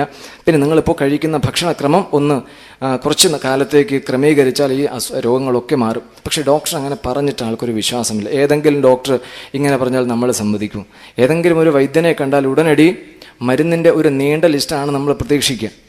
അങ്ങനെ എഴുതി തന്നില്ലെങ്കിൽ ഭക്ഷണം കുറച്ചാൽ മതി, കുറച്ച് വ്യായാമം ചെയ്യണം, ഏതെങ്കിലും ഒരു ക്ഷേത്രത്തിൽ എന്നൊക്കെയുള്ള സാധാരണമായ ഉപദേശങ്ങൾ നൽകിയാൽ ആ ഡോക്ടർ വേണ്ട പരിജ്ഞാനമോ പ്രാഗൽഭ്യമില്ലാത്തവനാണ് നമ്മൾ മുദ്രകുത്തും. അപ്പോൾ ഇദ്ദേഹം പറഞ്ഞു, ഡോക്ടറെ അതൊക്കെ കൊള്ളാം, എന്നൊരു കാര്യം ചെയ്യൂ, ഡോക്ടർ ഇതൊക്കെ ഒന്ന് എഴുതി തരാമോ, എന്താ വേണ്ടതെന്ന്. അപ്പോൾ ഇദ്ദേഹം ഇങ്ങനെ ഭക്ഷണം കഴിച്ച് ചേർത്തിരിക്കാൻ ഡോക്ടർ പറഞ്ഞു ശരി എഴുതി തരാം. അപ്പോൾ ഡോക്ടർ എഴുതി, രാവിലെ 2 ഇഡ്ഡലി, ഉച്ചയ്ക്ക് 1 തവി ചോറ്, വൈകുന്നേരം 1 കപ്പ് കഞ്ഞി എഴുതി കൊടുത്തു. അയാൾ ചെഞ്ചുരുട്ടിക്കൊണ്ട് അതിൽ പുറത്തിറങ്ങി വായിച്ചു നോക്കി. ഡോക്ടറുടെ പേരുണ്ട്, തൻ്റെ പേരുണ്ട്. രാവിലെ 2 ഇഡ്ഡലി, ഉച്ചയ്ക്ക് 1 തവി ചോറ്, വൈകിട്ട് 1 കപ്പ് കഞ്ഞി. ആകെ കൺഫ്യൂഷനായി. തീറ്റപ്രിയനായ ഇദ്ദേഹം വീണ്ടും അകത്തേക്ക് ചാടിക്കിടന്നു. ഡോക്ടറെ ഒന്നും മനസ്സിലാകുന്നതിലൊരു കൺഫ്യൂഷൻ, ഒരു സംശയമുണ്ട്. എന്ത് സംശയം? അല്ല, എനിക്കൊരു സംശയം ഇതാണ്. പിന്നെ ചോദിച്ചു എന്താ സംശയത്തിൽ? മലയാളത്തിൽ എഴുതിയിട്ടില്ല, രാവിലെ 2 ഇഡ്ഡലി, ഉച്ചയ്ക്ക് 1 തവി ചോറ്, രാത്രി 1 കപ്പ് കഞ്ഞി എന്ന് എഴുതിയിട്ടില്ല. ഇതിലെന്താ സംശയം? അല്ല, സംശയം അതല്ല, ഇത് ഭക്ഷണത്തിന് ശേഷമാണോ അതോ ഭക്ഷണത്തിന് മുൻപാണോ എന്ന് അറിയണം. ഈ ടാബ്ലറ്റ് കഴിച്ച ശീലമല്ലേ, ഏത് മരുന്ന് കഴിക്കുന്നതിന് മുമ്പ് ആണോ പിമ്പാണോ എന്ന് സാധാരണ ഈ പ്രിസ്ക്രിപ്ഷനിൽ എഴുതിയിട്ടുണ്ടാകും. ഇതൊന്നുമില്ല. രാവിലെ 1 കപ്പ് 2 ഇഡ്ഡലി, ഉച്ചയ്ക്ക് 1 തവി ചോറ്, വൈകിട്ട് 1 കപ്പ് കഞ്ഞി. ഇത് ഭക്ഷണത്തിന് മുമ്പ് ഇങ്ങനെയാണ് പല കാര്യങ്ങളും വേണ്ടതുപോലെ എഴുതി വയ്ക്കുന്ന നമുക്ക് അതിൻ്റെ പ്രായോഗികത മനസ്സിലാകില്ല. അങ്ങനെ പ്രായോഗികത മനസ്സിലാകണമെങ്കിൽ വേണ്ടതുപോലെ ശ്രദ്ധിക്കണം. ആ ശ്രദ്ധ ഭംഗിയായി നമ്മുടെ മനസ്സിലും ബുദ്ധിയിലുമുള്ള മാലിന്യങ്ങളും കൽമഷങ്ങളും എല്ലാം ആചാരങ്ങൾ കൊണ്ടോ അനുഷ്ഠാനങ്ങൾ കൊണ്ടോ തപസ്സുകൊണ്ടോ സ്വാധ്യായം കൊണ്ടോ സത്കർമാചരണം കൊണ്ടോ ഒക്കെ നീക്കിയതിന് ശേഷം മാത്രമേ ഇത് വേണ്ടതുപോലെ ഗ്രഹിക്കാൻ സാധിക്കൂ. എന്നാലും ഇത്തരം ഒരു ആദർശം, ഒരു സിദ്ധാന്തം നമ്മുടെ പുണ്യഭൂമിയിലുണ്ടല്ലോ എന്ന് കേട്ട് അതിനോട് ആഭിമുഖ്യവും താതാത്മ്യവും ഒരു അനുഭാവവും വർദ്ധിപ്പിക്കുന്ന മട്ടിൽ ജീവിക്കാൻ നമുക്ക് സാധിക്കും. അപ്പോൾ അനേക ജന്മം ചെയ്ത തപസ്സിൻ്റെ ആധിക്യം കൊണ്ട് മാത്രമേ ഇത്തരമൊരു സഭയിൽ നമുക്ക് വന്നിരിക്കാനോ അത് വേണ്ടതുപോലെ കേൾക്കാനോ സാധിക്കൂ. നമ്മുടെ എല്ലാവരുടെയും ജീവിതത്തിൽ ഇത്തരം ആദർശങ്ങളെ പരിശോധിച്ച് നോക്കിയാൽ നമ്മുടെ കൂടെയുള്ളവർ പലരും വേർപിരിഞ്ഞ് പോയിട്ടുണ്ട്, മരിച്ചു എന്നാണ് സാധാരണ ഭാഷയിൽ പറയുക. ആ സന്ദർഭത്തിൽ നമ്മൾ വിലപിക്കാറുണ്ട്, അവർ ചെയ്ത സത്പ്രവൃത്തികളെ ഓർത്ത് പ്രസംഗിക്കാറുണ്ട്, അങ്ങനെ വാദോരാതെ അങ്ങനെ പലതും ചെയ്യാറുണ്ട്. പക്ഷേ ആ സന്ദർഭത്തിൽ നമ്മുടെ വിചാരം ഇതുപോലെ നാളെ നമുക്ക് ഒരവസരം ഉണ്ടാകില്ല എന്നാണ്. യമധർമ്മരാജാവിനോട് യക്ഷൻ ചോദ്യത്തിൽ വളരെ പ്രസക്തമായ ഒരു കാര്യം, ലോകത്തിലെ ഏറ്റവും വലിയ അത്ഭുതം എന്താണെന്ന് ചോദിച്ചതിന് മറുപടിയായി അദ്ദേഹം പറഞ്ഞത്, ചുറ്റുപാടുമുള്ളതെല്ലാം നശിക്കുമ്പോഴും താൻ മാത്രം അനശ്വരമായി നിലനിൽക്കുമെന്നുള്ള ധാരണയാണ് ലോകത്തിലെ ഏറ്റവും വലിയ അത്ഭുതം. അല്ലാതെ ചരിഞ്ഞുകൊണ്ടിരിക്കുന്ന പിസാഗോപുരമല്ല, താജ്മഹലൊന്നുമല്ല. ലോകത്തിലെ ഏറ്റവും വലിയ അത്ഭുതം നമ്മുടെ കൂടെയുണ്ടായിരുന്ന ഒരു വ്യക്തി നിശ്ചലനായി മരിച്ചു കിടക്കുമ്പോൾ നാം മാത്രം നിലനിൽക്കും എന്നുള്ള അറിവില്ലായ്മ, തെറ്റിദ്ധാരണത്തെയാണ് ഏറ്റവും വലിയ അത്ഭുതമായി പറയേണ്ടത്. ആ സന്ദർഭം പരിശോധിച്ചാൽ തന്നെ നമുക്കറിയാവുന്നതേ ഉള്ളൂ. നമ്മുടെ കൂട്ടത്തിലുള്ള പല പ്രമുഖരും മരിച്ചു പോയിട്ടുണ്ട്. അപ്പോൾ അതിനും ഇതുപോലൊരു വേദിയിൽ നമുക്ക് ഏറ്റവും ഇഷ്ടമുള്ള അല്ലെങ്കിൽ ഒരു പ്രധാനിയായ വ്യക്തി വരുന്നതിന് മുമ്പ് അനൗൺസ്മെൻറ്റ് മുഴങ്ങും, ഇന്നയാൾ സമൂഹത്തിൽ ഇത്ര കാര്യം ചെയ്തിട്ടുള്ള, ഇത്ര പണ്ഡിതനായ ഇന്നയാളുടെ മകനായ ഇന്നയാൾ വരുന്നു എന്ന് അനൗൺസ് ചെയ്യുമ്പോൾ സദസ്സിലുള്ള എല്ലാവരും ആ വരുന്ന വ്യക്തിയെ ഉറ്റുനോക്കിയിരിക്കും. അങ്ങനെ ഉറ്റുനോക്കിയിരിക്കും. അദ്ദേഹം മെല്ലെ നടന്നു വരും, നടന്നു വന്ന് പീഠത്തിലിരിക്കും. ഉടനടി അടുത്ത അനൗൺസ്മെൻറ്റ് മുഴങ്ങും, ആദരണീയനായ ഇന്നയാൾ സംസാരിക്കാൻ പോകുന്നു എന്ന് പറയുമ്പോൾ എല്ലാവരുടെയും ശ്രദ്ധ ആ വ്യക്തിയെ കേന്ദ്രീകരിക്കും. എല്ലാവരും കാതോർത്തിരിക്കുമ്പോൾ അദ്ദേഹം സംസാരിച്ചു തുടങ്ങും. പല വിഷയങ്ങളും സംസാരിക്കും. ഒരു ഉദാഹരണം പറയാം. ആർ വെങ്കിട്ടരാമൻ നമ്മുടെ രാഷ്ട്രപതിയായിരുന്നു. അദ്ദേഹം കുറച്ച് വർഷങ്ങൾക്ക് മുമ്പ് മരിച്ചു. അപ്പോൾ അദ്ദേഹം മരിക്കുന്നതിന് വളരെ കാലം മുമ്പ് ഇതുപോലൊരു സഭയെ അഭിമുഖീകരിച്ച് സംസാരിക്കാൻ വരുമ്പോൾ അനൗൺസ്മെൻറ്റ് മുഴങ്ങുന്നത് ഇങ്ങനെയായിരിക്കും, ആദരണീയനായ മുൻ രാഷ്ട്രപതി ആർ വെങ്കിട്ടരാമൻ ഉടനടി വേദിയിൽ എത്തിച്ചേരുന്നതാണ്. അപ്പം നമ്മൾ കാണുന്ന വെങ്കിട്ടരാമൻ നടന്നു വന്നു, അദ്ദേഹം ഒരു കസേരയിലിരുന്നു. അടുത്ത അനൗൺസ്മെൻറ്റ് മുഴങ്ങി, ആദരണീയനായ മുൻ രാഷ്ട്രപതി ആർ വെങ്കിട്ടരാമൻ ഉടൻ നമ്മോട് സംസാരിക്കുന്നതാണ്. അപ്പം നമ്മൾ കാതോർത്തിരുന്ന് ശ്രദ്ധിച്ചിരിക്കുമ്പോൾ വെങ്കിട്ടരാമൻ സംസാരിക്കുന്നത് നമ്മൾ കാണുന്നു, കേൾക്കുന്നു, ഇതെല്ലാം നമുക്ക് മനസ്സിലാകുന്നു. കുറച്ച് കഴിഞ്ഞ് അദ്ദേഹം എഴുന്നേറ്റ് പോന്നു, നന്ദി പറഞ്ഞു. ഇതൊക്കെ കഴിഞ്ഞ് അദ്ദേഹം മരിച്ചതിന് ശേഷം അദ്ദേഹം ഒരു പൗരപ്രധാനിയായിരുന്നതുകൊണ്ട് രാഷ്ട്രത്തിൻ്റെ പരമോന്നത സ്ഥാനം അലങ്കരിച്ചിരുന്ന വ്യക്തി ആയതുകൊണ്ട് ആ മൃതദേഹം പൊതുദർശനത്തിനായി കൊണ്ടുവയ്ക്കുമ്പോഴും ഇതുപോലൊരു അനൗൺസ്മെൻറ്റ് മുഴങ്ങാൻ സാധ്യതയുണ്ട്. ആദരണീയനായ മുൻ രാഷ്ട്രപതി ആർ വെങ്കിട്ടരാമൻ ഇപ്പോൾ വേദിയിലേക്ക് വരും എന്ന് അനൗൺസ് ചെയ്യില്ല. പിന്നെന്താ പറയാൻ പറ്റുക? ആദരണീയനായ മുൻ രാഷ്ട്രപതി ആർ വെങ്കിട്ടരാമൻ്റെ മൃതദേഹം അല്ലെങ്കിൽ ഭൗതിക ശരീരം ഇപ്പോൾ വേദിയിലേക്ക് എത്തിച്ചേരുന്നതാണ്. കുറച്ച് കഴിയുമ്പോൾ ആൾക്കാർ, സൈനിക ഉദ്യോഗസ്ഥന്മാരെല്ലാവരും കൂടി ചേർന്ന് അർഹിക്കുന്ന പ്രാധാന്യത്തോടുകൂടി ആ മൃതദേഹം വഹിച്ചുകൊണ്ട് വേദിയിലെത്തും. അപ്പോഴും അനൗൺസ്മെൻറ്റ് വരും. ആദരണീയനായ മുൻ രാഷ്ട്രപതി ആർ വെങ്കിട്ടരാമൻ്റെ ഭൗതിക ശരീരം വേദിയിലെത്തിച്ചേർന്ന് കഴിഞ്ഞു. ഇത്രയും നമ്മൾ കണ്ടു കഴിഞ്ഞു. അപ്പം അത് നേരത്തെ നമ്മൾ കണ്ട വെങ്കിട്ടരാമനെ തന്നെയാണ് ഒരു പെട്ടിയിൽ കിടത്തി കുറച്ച് അലങ്കരിച്ച് കൊണ്ടുവന്ന് കിടത്തിയിരിക്കുന്നത് മാത്രമേ ഉള്ളൂ. തനിയല്ല, മറ്റാൾക്കാരുടെ സഹായത്തോടെ വന്നെന്ന് മാത്രമേ ഉള്ളൂ. പക്ഷേ നാം നേരത്തെ കണ്ടിരിക്കുന്ന ദേഹത്തിനുടമയെ അല്ലെങ്കിൽ ആ ദേഹത്തെ വെങ്കിട്ടരാമൻ എന്ന് അഭിസംബോധന ചെയ്തിരിക്കുന്ന ദേഹത്തെ ഈ സന്ദർഭത്തിൽ നമുക്ക് അങ്ങനെ വിളിക്കാൻ സാധിക്കില്ല, വെങ്കിട്ടരാമൻ്റെ. അപ്പം അതുവരെ നമ്മൾ വിളിച്ചിരുന്നത് ആരെയാണ്? ആരുടെ സംസാരമായിരുന്നു നമ്മൾ കേട്ടിരുന്നത്? ആര് അംഗചലനങ്ങളോടുകൂടി വിഷയങ്ങൾ അവതരിപ്പിക്കുന്നതാണ് നമ്മൾ കണ്ടിരുന്നത്? അപ്പോൾ യാഥാർത്ഥ്യത്തിൽ ചിന്തിക്കുമ്പോൾ ആ ദേഹത്തിൽ അധിവസിക്കുന്ന ചൈതന്യ വസ്തുവിനെയാണ് നാം വിളിച്ചതും സ്തുതിച്ചതും സ്നേഹിച്ചതും പുകഴ്ത്തിയതും. ആ വസ്തുവിൻ്റെ ശബ്ദമാണ് നാം കേട്ടതും മനസ്സിലാക്കിയതും ആസ്വദിച്ചതും എല്ലാം. അപ്പം ഈ ഒരു നേരത്തെ പറഞ്ഞല്ലോ, ദേഹമാണെന്ന ബുദ്ധി പോലെ ബുദ്ധിയിൽ ഈ കാണപ്പെടുന്ന ദേഹമാണ് സത്യമായിരിക്കുന്നതെന്ന ധാരണ ഉറച്ചതിനെ നീക്കം ചെയ്ത് താൻ ആത്മാവാണ് അല്ലെങ്കിൽ സത്യവസ്തുവാണെന്നുള്ള വ്യക്തമായ ധാരണ ഉറപ്പാക്കുന്ന പ്രക്രിയയാണ് വാസ്തവത്തിൽ ഈ സാധന കൊണ്ട് ഉദ്ദേശിക്കുന്നത്. അപ്പം അതിന് ശ്രവണമാണ് ഏറ്റവും പ്രധാനമായ സാധന. മറ്റേത് ആചാരങ്ങളോ അനുഷ്ഠാനങ്ങളോ ഈശ്വരപരമായ കർമ്മങ്ങളോ ചെയ്യുന്ന വേളയിൽ അതിൽ നമുക്കൊരു അഭിമാനത്തിന് അല്ലെങ്കിൽ ഒരു ബന്ധനത്തിന് സാധ്യതയുണ്ട്. ഞാൻ ചെയ്യുന്നു എന്നൊരു കർത്തൃത്വബോധമില്ലാതെ യാതൊരു പ്രവൃത്തിയും ചെയ്യാൻ സാധ്യമല്ല. കാരണം പ്രവൃത്തി നടക്കുന്നത് തന്നെ ഈ അഭിമാനത്തിൻ്റെ പ്രേരണ മൂലമാണ്. പൂജിക്കുമ്പോൾ, നാമം ജപിക്കുമ്പോൾ, സ്തുതിക്കുമ്പോൾ, ഇനിയല്ല പുസ്തകം വായിക്കുമ്പോൾ, ഏത് പ്രവൃത്തി ചെയ്യുമ്പോഴും ശ്രദ്ധിച്ചാലറിയാം ഞാൻ ഇന്നത് ചെയ്യുന്നു എന്നൊരു അഹംഭാവം. തെറ്റാണെന്നല്ല പറയണത്. ആ അഹങ്കാരത്തിൻ്റെ സ്പർശത്തോടു കൂടി മാത്രമേ ശരീരം കൊണ്ടോ മനസ്സുകൊണ്ടോ ബുദ്ധി കൊണ്ടോ പ്രവൃത്തി ചെയ്യാൻ സാധിക്കും. ബുദ്ധിയിൽ ഇത് ആലോചിക്കുമ്പോൾ ശ്രദ്ധിച്ചറിയാം ഞാൻ ആത്മസിദ്ധാന്തങ്ങളെപ്പറ്റി ആലോചിക്കുന്നു എന്നൊരു അഹങ്കാര ലേശം അവിടെ ഉണ്ടെങ്കിൽ അതും പൂർണ്ണമാകില്ല എന്നാണ്. അപ്പം അതിനെന്താ വഴി? നമുക്ക് എന്തെങ്കിലും ഒരു മാർഗം വേണ്ടി ഇതിൽ മുന്നേറാൻ. അപ്പം അതിന് ചെയ്യാൻ പറ്റുന്ന ഒരേ ഒരു സാധന ശ്രവണം മാത്രമാണ്. കാര്യങ്ങൾ വ്യക്തമായി കേൾക്കുന്ന ഒരു സാധകനെ അല്ലെങ്കിൽ അനുവാചകനെ, ഒരു ജിജ്ഞാസുവിനെ സംബന്ധിച്ച് യാതൊരു തരത്തിലുള്ള അഭിമാനവും ഉണ്ടാകില്ല. കാരണം ശ്രദ്ധിച്ച് നിവർന്നിരുന്ന് കണ്ണടച്ചോ കണ്ണു തുറന്നോ കേൾക്കുമ്പോൾ ആ കേൾക്കുന്ന കാര്യങ്ങളിൽ മാത്രം ശ്രദ്ധ ചെലുത്തുന്നു എന്നല്ലാതെ തൻ്റെ വ്യക്തിത്വത്തോട് അതിന് യാതൊരു ബന്ധവും ഉണ്ടാകില്ല. അവിടെയാണ് ഏകാഗ്രത എന്ന് പറയുന്നത്. അത്തരം ഏകാഗ്രതയോടുകൂടിയുള്ള ശ്രവണം ഉടനടി തൻ്റെ സ്വരൂപബോധം ഉണ്ടാക്കാൻ കാരണമാകും. രണ്ടാമതൊരു ആലോചനയ്ക്ക് അവിടെ സ്ഥാനമില്ല. ആ ശ്രവണത്തിൽ മുഴുകിയിരിക്കുന്ന ഒരു സാധകനെ, ജിജ്ഞാസുവിനെ സംബന്ധിച്ച് ഒരൊറ്റ തവണത്തെ ശ്രവണം അവർക്ക് ആത്മസാക്ഷാത്കാരത്തിന് വകയൊരുക്കും. അല്ലാത്തവരെന്ത് ചെയ്യണം? നിരന്തരമായി പല ദൃശ്യങ്ങളും പല ഓർമ്മകളും പല വിചാരങ്ങളും മനസ്സിലും ബുദ്ധിയിലും ഇങ്ങനെ തെളിഞ്ഞു വരവേ അവയെ പൂർണ്ണമായി ഉന്മൂലനം ചെയ്യാനുള്ള മാർഗങ്ങളിൽ ആദ്യം വ്യാപരിക്കുകയും അത് യഥാവിധി പൂർണ്ണമാക്കുകയും ചെയ്യുമ്പോഴാണ് മനുഷ്യൻ ആത്മജ്ഞാനത്തിന് പാത്രമാകുക, യോഗ്യനാകുക. അതുകൊണ്ട് എല്ലാവരെയും തള്ളിക്കളയുകയല്ല ഇവിടെ ചെയ്യണത്. ഗോകർണൻ ശ്രീമദ് ഭാഗവത മാഹാത്മ്യത്തിൽ പറയുന്ന ഒരു ശ്ലോകം വളരെ വ്യക്തമാണ് ഈ സന്ദർഭത്തിൽ. ധർമ്മം ഭജസ്വ സതതം ത്യജലോകധർമാൻ സേവസ്വ സാധു പുരുഷാൻ ജഹി കാമതൃഷ്ണാം അന്യസ്യ ദോഷഗുണചിന്തനമാശു മുക്ത്വാ ശൈവീകധാരസമഹോ നിതരാം പിബത്വം. തൻ്റെ ധർമ്മം എന്താണെന്ന് തിരിച്ചറിഞ്ഞ് അത് യഥാവിധി അനുഷ്ഠിക്കുക. പിന്നെ അനാവശ്യമായതും അന്യർക്ക് ഉപദ്രവകരവുമായതുമായ പ്രവൃത്തികളെ ഒഴിവാക്കുക. ധാർമ്മികമായ രീതിയിൽ സഞ്ചരിക്കുന്നതിൽ മാത്രം വ്യാപൃതനാക്കുക. അത് കഴിഞ്ഞാലോ സജ്ജനങ്ങളായ മഹാത്മാക്കളായ തത്വജ്ഞാനികളായ തപസ്വികളായ ആളുകളെ ആശ്രയിക്കുക. നിരന്തരമായ ഒരു സമ്പർക്കം തന്നെ ഉണ്ടാകുക. നമ്മൾ സജ്ജനങ്ങളെ ആശ്രയിക്കില്ല, സ്വജനങ്ങളെ ആശ്രയിക്കും പലപ്പോഴും. അതാണ് നമുക്ക് വേണ്ടത്. സജ്ജനങ്ങളല്ല നമുക്ക് വേണ്ടത്. അപ്പോൾ അത് അവരവരുടെ യോഗ്യതയ്ക്ക് അനുസരിച്ച് ഒരാളെ കിട്ടും, അത് വേറൊരു കാര്യം.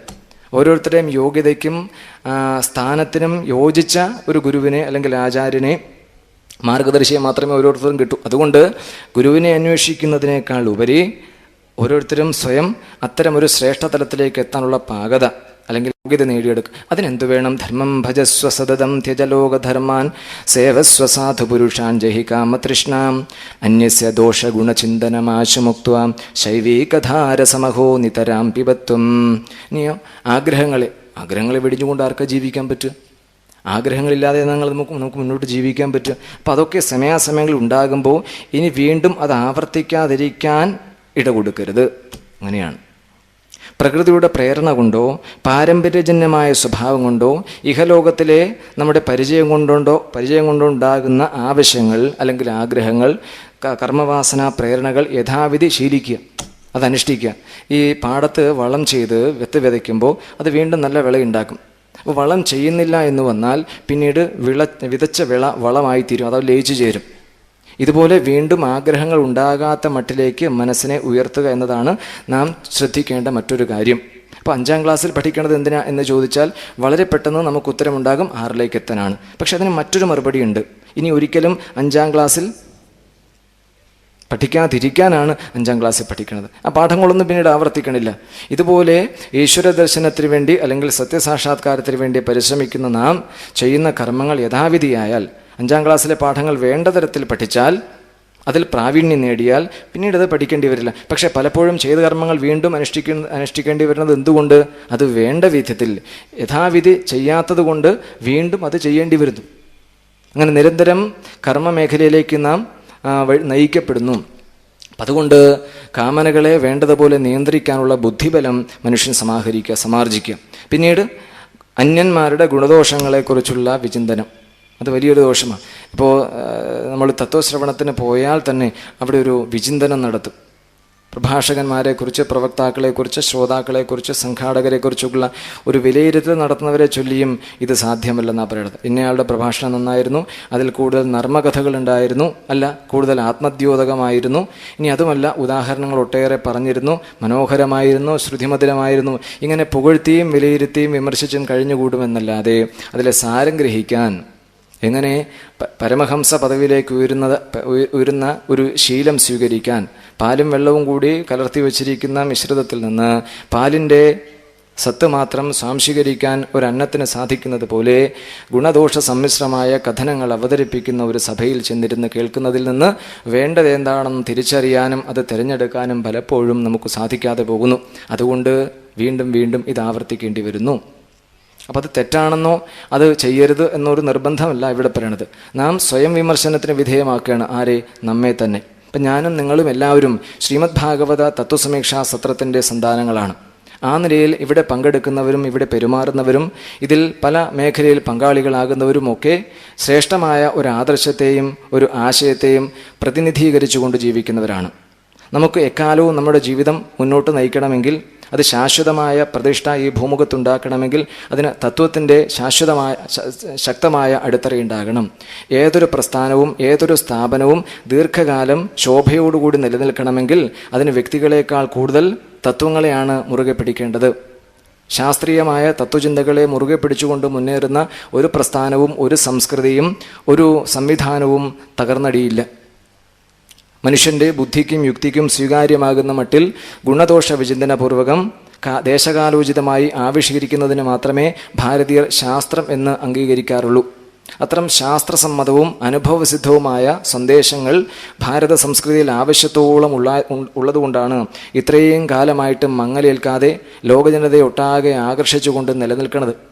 അപ്പം ആ ശ്രേഷ്ഠമായ സംസ്കാരത്തിൻ്റെ വക്താക്കളായോ പിൻതലമുറക്കാരായോ വന്നു ചേർന്ന നമുക്ക് അതെന്താണെന്ന് അനുഭവിക്കാനും അറിയാനുമുള്ള അവസരം വേണ്ടതുപോലെ ഉണ്ടായിരിക്കെ അത് പ്രയോജനപ്പെടുത്താതെ നഷ്ടപ്പെടുത്തി കളയുക എന്ന് പറഞ്ഞാൽ അതാണ് ഏറ്റവും വലിയ പാപം. അപ്പോൾ അത് തിരിച്ചറിയണം. ഇത്തരം സജ്ജന സംഗമ വേദികളിൽ നാം എത്തുമ്പോൾ നമ്മുടെ ധർമ്മത്തെപ്പറ്റി, നമ്മുടെ സ്ഥാനത്തെപ്പറ്റി, പ്രപഞ്ചത്തിൽ നമ്മുടെ നിലയെപ്പറ്റി വ്യക്തമായ ധാരണയുണ്ടാകണം. അത് പലപ്പോഴും ഉണ്ടാകണില്ല. നമ്മുടെ നിലയെക്കുറിച്ച്, നമ്മുടെ വിലയെക്കുറിച്ച്, നമ്മുടെ മൂല്യത്തെക്കുറിച്ച്, പ്രത്യേകിച്ച് മനുഷ്യജന്മത്തിൻ്റെ പ്രത്യേകതയെക്കുറിച്ച് ആരും ചിന്തിക്കുന്നില്ല എന്ന് തന്നെയാണ് ഭാഗവതം ഉറച്ച ഭാഷയിൽ പറയണത്. ഇത് പറയുമ്പോൾ എനിക്കൊരു ജൗളിക്കടക്കാരൻ്റെ കഥ ഓർമ്മ വരുന്നു. ഒരു പക്ഷേ പറഞ്ഞിട്ടുണ്ടാകും, നിങ്ങൾ കേട്ടിട്ടുണ്ടാകും. എന്നാൽ ഈ സന്ദർഭത്തിൽ അത് ഒന്ന് അനുസ്മരിക്കാം. ഒരു ജൗളിക്കടക്കാരൻ ഒരു ഓണക്കാലത്ത് അദ്ദേഹത്തിൻ്റെ ഈ വ്യാപാരശാല ഒന്ന് പുതുക്കി പണിതു. അങ്ങനെ ധാരാളം സ്ഥലമുണ്ടായി. അങ്ങനെ ഇരിക്കുമ്പോൾ ഒരു ബനാറസിൽ നിന്ന്, കാശിയിൽ നിന്ന് ഒരു പട്ടുസാരി നിർമ്മാണ കമ്പനിയുടെ റെപ്രസെൻറ്റേറ്റീവ് ഒരു സ്യൂട്ട് കേസുമായി അദ്ദേഹത്തിൻ്റെ ഓഫീസിലേക്ക് വന്നു. സ്വയം പരിചയപ്പെടുത്തി, ഐഡൻറ്റിറ്റി കാർഡ് കാണിച്ചു, പരിചയപ്പെടുത്തി. ശരി, സമ്മതിച്ചു. വന്നതിൻ്റെ ഉദ്ദേശം വിവിധ തരത്തിലുള്ള പട്ടുസാരികൾ വിൽക്കുക എന്നതാണ്. അദ്ദേഹത്തിൻ്റെ പെട്ടിയിലുണ്ടായിരുന്ന പട്ടുസാരികളെല്ലാം ഈ കടയുടമസ്ഥൻ്റെ മുമ്പിൽ നിരത്തി. അതിൽ ഓരോന്നിൻ്റെയും വില പ്രത്യേകമായി രേഖപ്പെടുത്തിയിട്ടുണ്ട്. വില കൂടുന്നതിനനുസരിച്ച് കമ്മീഷൻ മാർജിനും കൂടും. ഇപ്പോൾ 6000, 7000, 8000, 9000, 10000, 20, 25, 40 അങ്ങനെ നീണ്ടുപോകും സാരികളുടെ വില. നിറം, അതിലുപയോഗിച്ചിരിക്കുന്ന നൂലിൻ്റെ ക്വാളിറ്റി, അങ്ങനെ പലതിൻ്റെയും അടിസ്ഥാനത്തിലാണ് ഇതിൻ്റെ വില തിട്ടപ്പെടുത്തുക. അങ്ങനെ ഓരോ പട്ടുസാരി പൊതിയും എടുത്ത് അദ്ദേഹം അതിൻ്റെ നിർമ്മാണ വൈദഗ്ധ്യത്തെപ്പറ്റി പറഞ്ഞ്, അതിൻ്റെ ഈടിനെപ്പറ്റി പറഞ്ഞ്, അതിൻ്റെ മനോഹാരിതയെപ്പറ്റി വർണ്ണിച്ചതിന് ശേഷം കടയുടമയോട് സംസാരിക്കും. അതിൻ്റെ വ്യവസ്ഥ എന്താ? ഈ പട്ടുസാരികളെല്ലാം ഇപ്പോൾ വില നൽകി വാങ്ങണമെന്നില്ല. ഇപ്പോൾ ഓർഡർ ചെയ്യുക, അതിനുശേഷം പാഴ്സലായിട്ടോ അല്ലെങ്കിൽ നേരിട്ടോ കമ്പനി അവിടെ എത്തിക്കുമ്പോൾ ചെക്കായിട്ടോ DD ആയിട്ടോ അല്ലെങ്കിൽ ക്യാഷ് ആയിട്ടോ പണം നൽകിയാൽ മതി. അപ്പോൾ ഇപ്പോൾ ഓർഡർ ചെയ്താൽ മാത്രം മതി. ഓണക്കാലമാണ്, വിവാഹത്തിൻ്റെ കാലമാണ്.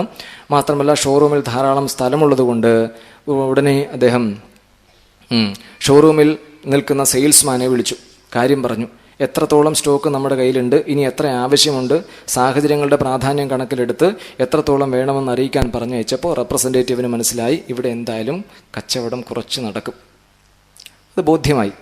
കുറച്ച് നേരം കഴിഞ്ഞപ്പോൾ ഇങ്ങനെ പല സാരികളും നിരത്തി വെച്ചപ്പോൾ ഇതിൽ നല്ല കൗതുകം തോന്നുന്ന ഒരു നീല നിറമുള്ള പട്ട് സാരി ഈ കടയുടമസ്ഥൻ തിരഞ്ഞെടുത്തു. നല്ല കൗതുകം തോന്നും, നീലപ്പട്ട് സാരി. അപ്പോൾ അത് മാറ്റിവെച്ചിട്ട് ആ പൊതിയെടുത്ത് ഈ റെപ്രസെൻറ്റേറ്റീവിനോട് ചോദിച്ചു, ഇതിനെന്താ വില? അപ്പോൾ അദ്ദേഹം പാക്കറ്റും തോന്നുന്നു, സാർ ഇതിന് 6000 രൂപയാണ് പ്രിൻ്റ് റേറ്റ്, ഞങ്ങളിത് നിങ്ങൾക്ക് 5000 രൂപയ്ക്ക് തരും. അപ്പം ഒരു പട്ടുസാരി പീസ് 6000 രൂപ വിലയുള്ളത് വിൽക്കുമ്പോൾ ആ കടയുടമസ്ഥൻ്റെ ലാഭം 1000 രൂപയാണ്. നമ്മൾ രാവിലെ മുതൽ വൈകുന്നത് വരെ നിന്ന് വിലപേശി 100 രൂപ ഡിസ്കൗണ്ട് മേടിക്കും. അപ്പം നമുക്ക് 100 രൂപ ലാഭം, കടയുടമസ്ഥന് 900 രൂപ ലാഭം. അങ്ങനെയാണ് ഈ വാണിജ്യത്തിൽ, കച്ചവടത്തിൽ അതിന് പ്രത്യേക തന്ത്രവും രീതിയും ഉണ്ട്, അതറിയുന്നവർക്കറിയാം. അപ്പം എന്തായാലും പിന്നെ വിലപേശലാണ് പിന്നെ അടുത്ത പദ്ധതി. 5000 രൂപ ആയിക്കഴിഞ്ഞു, സാരിക്ക് വില ഉറപ്പിച്ചു കഴിഞ്ഞു. അപ്പം അദ്ദേഹം പറഞ്ഞു, ഞാനിത് വിൽപ്പനയ്ക്ക് വേണ്ടി ഷോറൂമിൽ കണ്ണാടിക്കൂട്ടിൽ വയ്ക്കാനല്ല, ഓണക്കാലത്ത് എൻ്റെ ഭാര്യയ്ക്ക് സമ്മാനം കൊടുക്കാൻ വേണ്ടിയാണ് ഞാൻ ഈ പട്ട് സാരി എടുക്കുന്നത്. ഇതിന് ഞാൻ എത്ര രൂപ തരണം? ആ ചോദിക്കുന്ന ചോദ്യത്തിൻ്റെ ടോണിന് വ്യത്യാസമുണ്ട്, അതറിയുന്നവർക്ക്. നമ്മൾ സാധനം വാങ്ങാൻ പ്രയോഗിക്കുന്ന വാക്ക് ഏത് ഈണത്തിലുള്ളതായിരിക്കണം എന്നറിയാം. അപ്പോൾ എന്തായാലും ഷോറൂമിൻ്റെ ഉടമസ്ഥൻ അദ്ദേഹത്തോട്, സെയിൽസ്മാനോട് സാരിയുടെ കണക്കെടുത്ത് വരാൻ പറഞ്ഞപ്പോൾ തന്നെ ഊഹിച്ചു ഇവിടെ എന്തായാലും ബിസിനസ് നടക്കും. അപ്പോൾ തീർച്ചയായിട്ടും ബിസിനസ് കൂട്ടുക എന്നതാണ് ഇവിടെ തന്ത്രം. അതുകൊണ്ട് ഉടമസ്ഥനെ സോപ്പിടണം. അപ്പം സാർ ഒരു 3000 രൂപ തന്നാൽ മതി സാരിക്ക്, കൂടുതൽ വേണ്ട. സാറിന് കുറയ്ക്കാൻ പറയരുത്. അത് മാത്രമല്ല, ഇതിൽ കുറയുന്ന 2000 അപ്പുറത്തെ സാരിയിൽ പിടിക്കാൻ, ഇതൊക്കെ ആയിരിക്കും കണക്ക്. എന്തായാലും അതിന് 3000 രൂപ വരെ വന്ന് കിട്ടി. ഒന്നുകൂടി പറഞ്ഞു, ഞാൻ പറഞ്ഞല്ലോ, നമ്മളാരും ഒരു കടയിൽ ചെന്നാൽ ഒരു പട്ട് ഏത് വസ്ത്രവുമാകട്ടെ ഒരു തുണിക്കടയിൽ ചെന്ന് തിരഞ്ഞെടുത്താൽ അത് അതേപടി വില കൊടുത്ത് വാങ്ങിക്കൊണ്ടുവരുന്ന സമ്പ്രദായം നമുക്കില്ല, വിശേഷിച്ച മലയാളികൾക്കില്ല. തുണിക്കടയിൽ ഒരു കണ്ണാടി ഉണ്ടാകും, അതിൻ്റെ മുമ്പിൽ ചെന്ന് അത് ഒരു ദേഹത്തുനിന്ന് ഇട്ട് അതിനെ പറ്റിയ ക്യൂടെക്സ് വേണം, അതിന് പറ്റിയ പൊട്ട് വേണം, അതിന് പറ്റിയ കമ്മൽ വേണം, അതിന് പറ്റിയ മാല വേണം. ഇങ്ങനെ നമ്മൾ തന്നെ മനസ്സിൽ ഇതിന് വേണ്ട മറ്റലങ്കാരങ്ങളെപ്പറ്റി ഒരു വിചിന്തനം നടത്തും. അപ്പോൾ ഇതൊക്കെ ഇദ്ദേഹത്തിന് അറിയാം, കണ്ടിട്ടുണ്ട്. അപ്പോൾ ഈ ഉടമസ്ഥൻ പറഞ്ഞു, ശരി, നീ ആ പാക്കറ്റ് ഒന്ന് പൊട്ടിക്ക് നോക്കട്ടെ, കാണട്ടെ. പട്ടുസാരി പീസ് മാത്രമാണോ, ഒരു പട്ടുസാരി മൊത്തത്തിലുണ്ടോ എന്ന് അറിയണമല്ലോ. അപ്പോൾ ഇയാളത് തുറന്നിങ്ങ് കുടഞ്ഞ് നിവർത്തിപ്പിടിച്ചു. അങ്ങനെ നിവർത്തിപ്പിടിച്ചപ്പോൾ അതിൻ്റെ മധ്യത്തിൽ ഒരു നൂലില്ല. പട്ടുസാരിയുടെ മധ്യത്തിൽ ഒരു നൂലില്ലാത്തത് വളരെ വ്യക്തമായി തെളിഞ്ഞു കാണുന്നുണ്ട്. എന്ത് ചെയ്യും? അതെങ്ങനെ ഉടുത്താലും ആ നൂലില്ലാത്ത ഭാഗം പുറമേ പ്രകടമാകും. എന്താ വഴി? അപ്പോൾ ഇദ്ദേഹം ഉടമസ്ഥൻ, ഞാൻ എന്തായാലും കൊടുക്കാൻ തീരുമാനിച്ചതല്ലേ ഭാര്യയ്ക്ക്, ഇനി ഇത് മാറ്റണ്ട, ഇതിന് ഞാൻ എത്ര രൂപ തരണ്ടേ? ഒരിക്കലും ഇതൊരു ഷോറൂമിൽ വിൽപ്പനയ്ക്ക് പോകില്ല, ആരും വില കൊടുത്ത് വാങ്ങില്ല.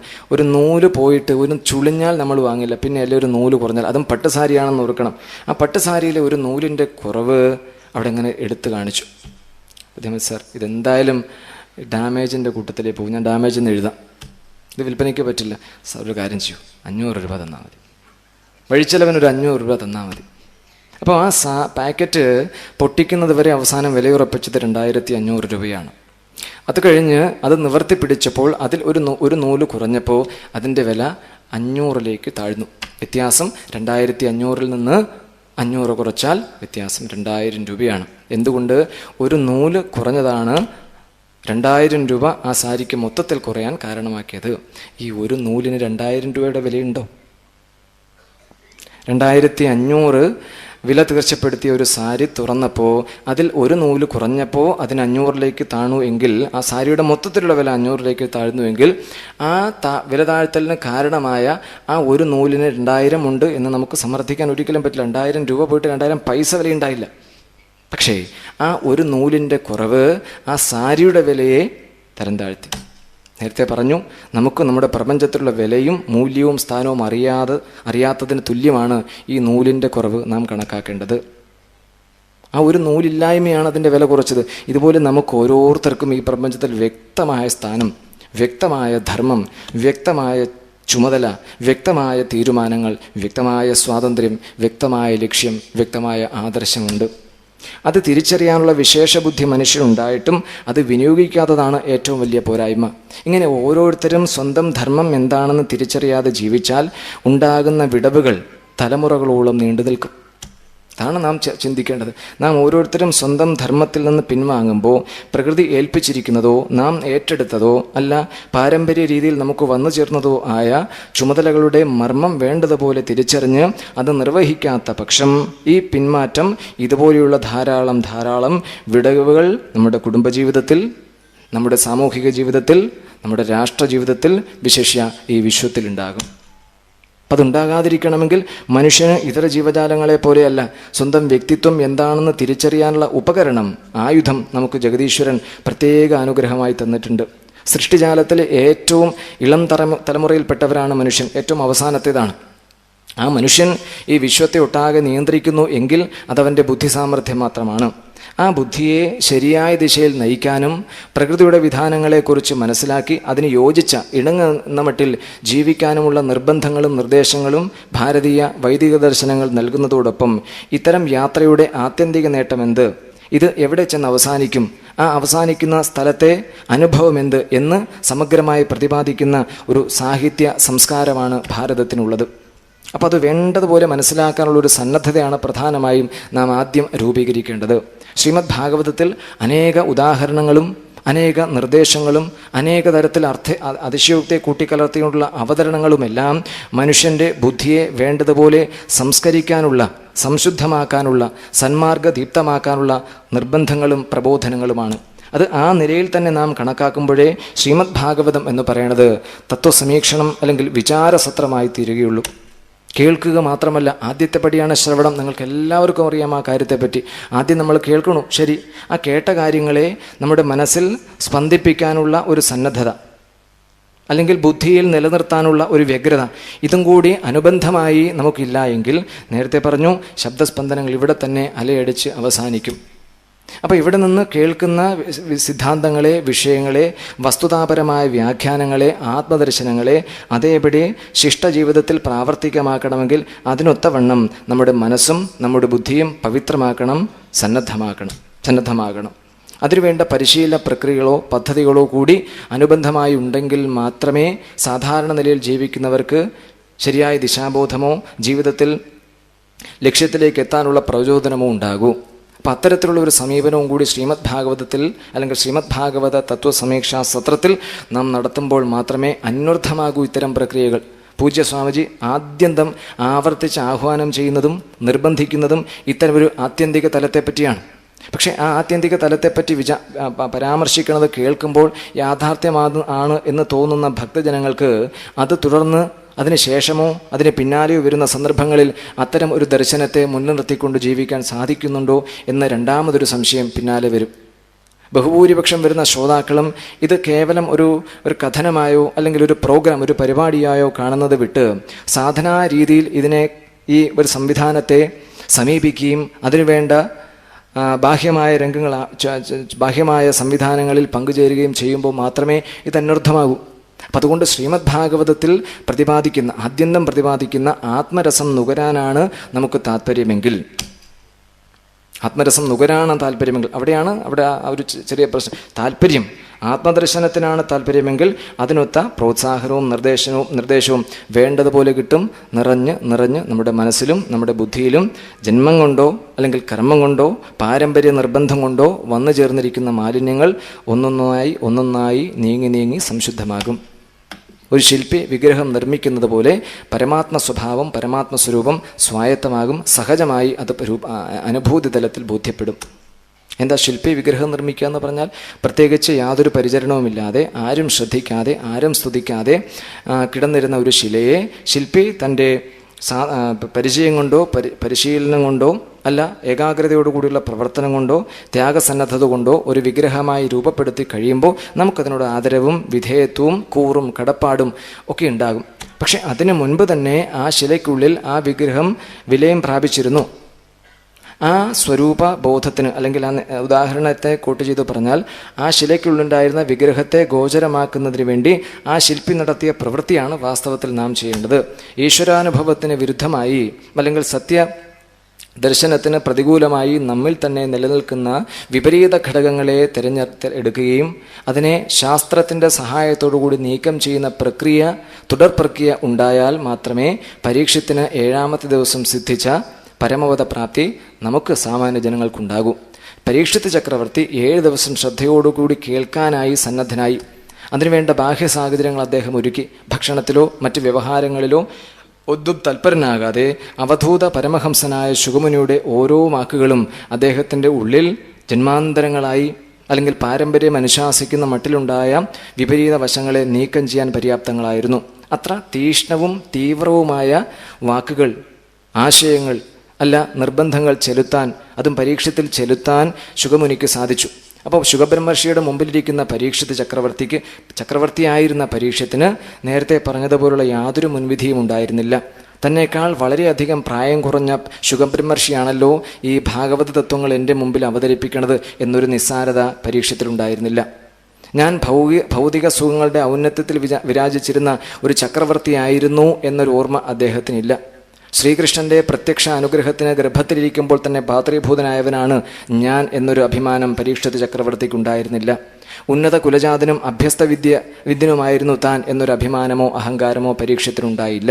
കേവലം നിസ്വനായി ആത്മസമർപ്പണത്തോടുകൂടി ഇനി അവശേഷിക്കുന്ന ആയുസ് ആത്മദർശന പരതയ്ക്കു വേണ്ടി വിനിയോഗിക്കാൻ അദ്ദേഹം സന്നദ്ധനാകുകയും അതിനുവേണ്ടി തൻ്റെ ഗുരുവിൻ്റെ മുമ്പിൽ പൂർണ്ണ സമർപ്പിത ചിത്തനായി കഴിയുകയും ചെയ്തു. അതുവഴി ഇദ്ദേഹത്തിന് നേട്ടമുണ്ടായി. അപ്പം പരീക്ഷത്തിനെ പോലെ വൈരാഗ്യനിധിയായി തീരാനുള്ള ഒരു പരിശ്രമം ഓരോരുത്തരിലും നിർബന്ധിക്കുകയാണ് ശുഗമുനിയിലൂടെ വേദവ്യാസ മഹർഷി നടത്തിയിരിക്കുന്നത്.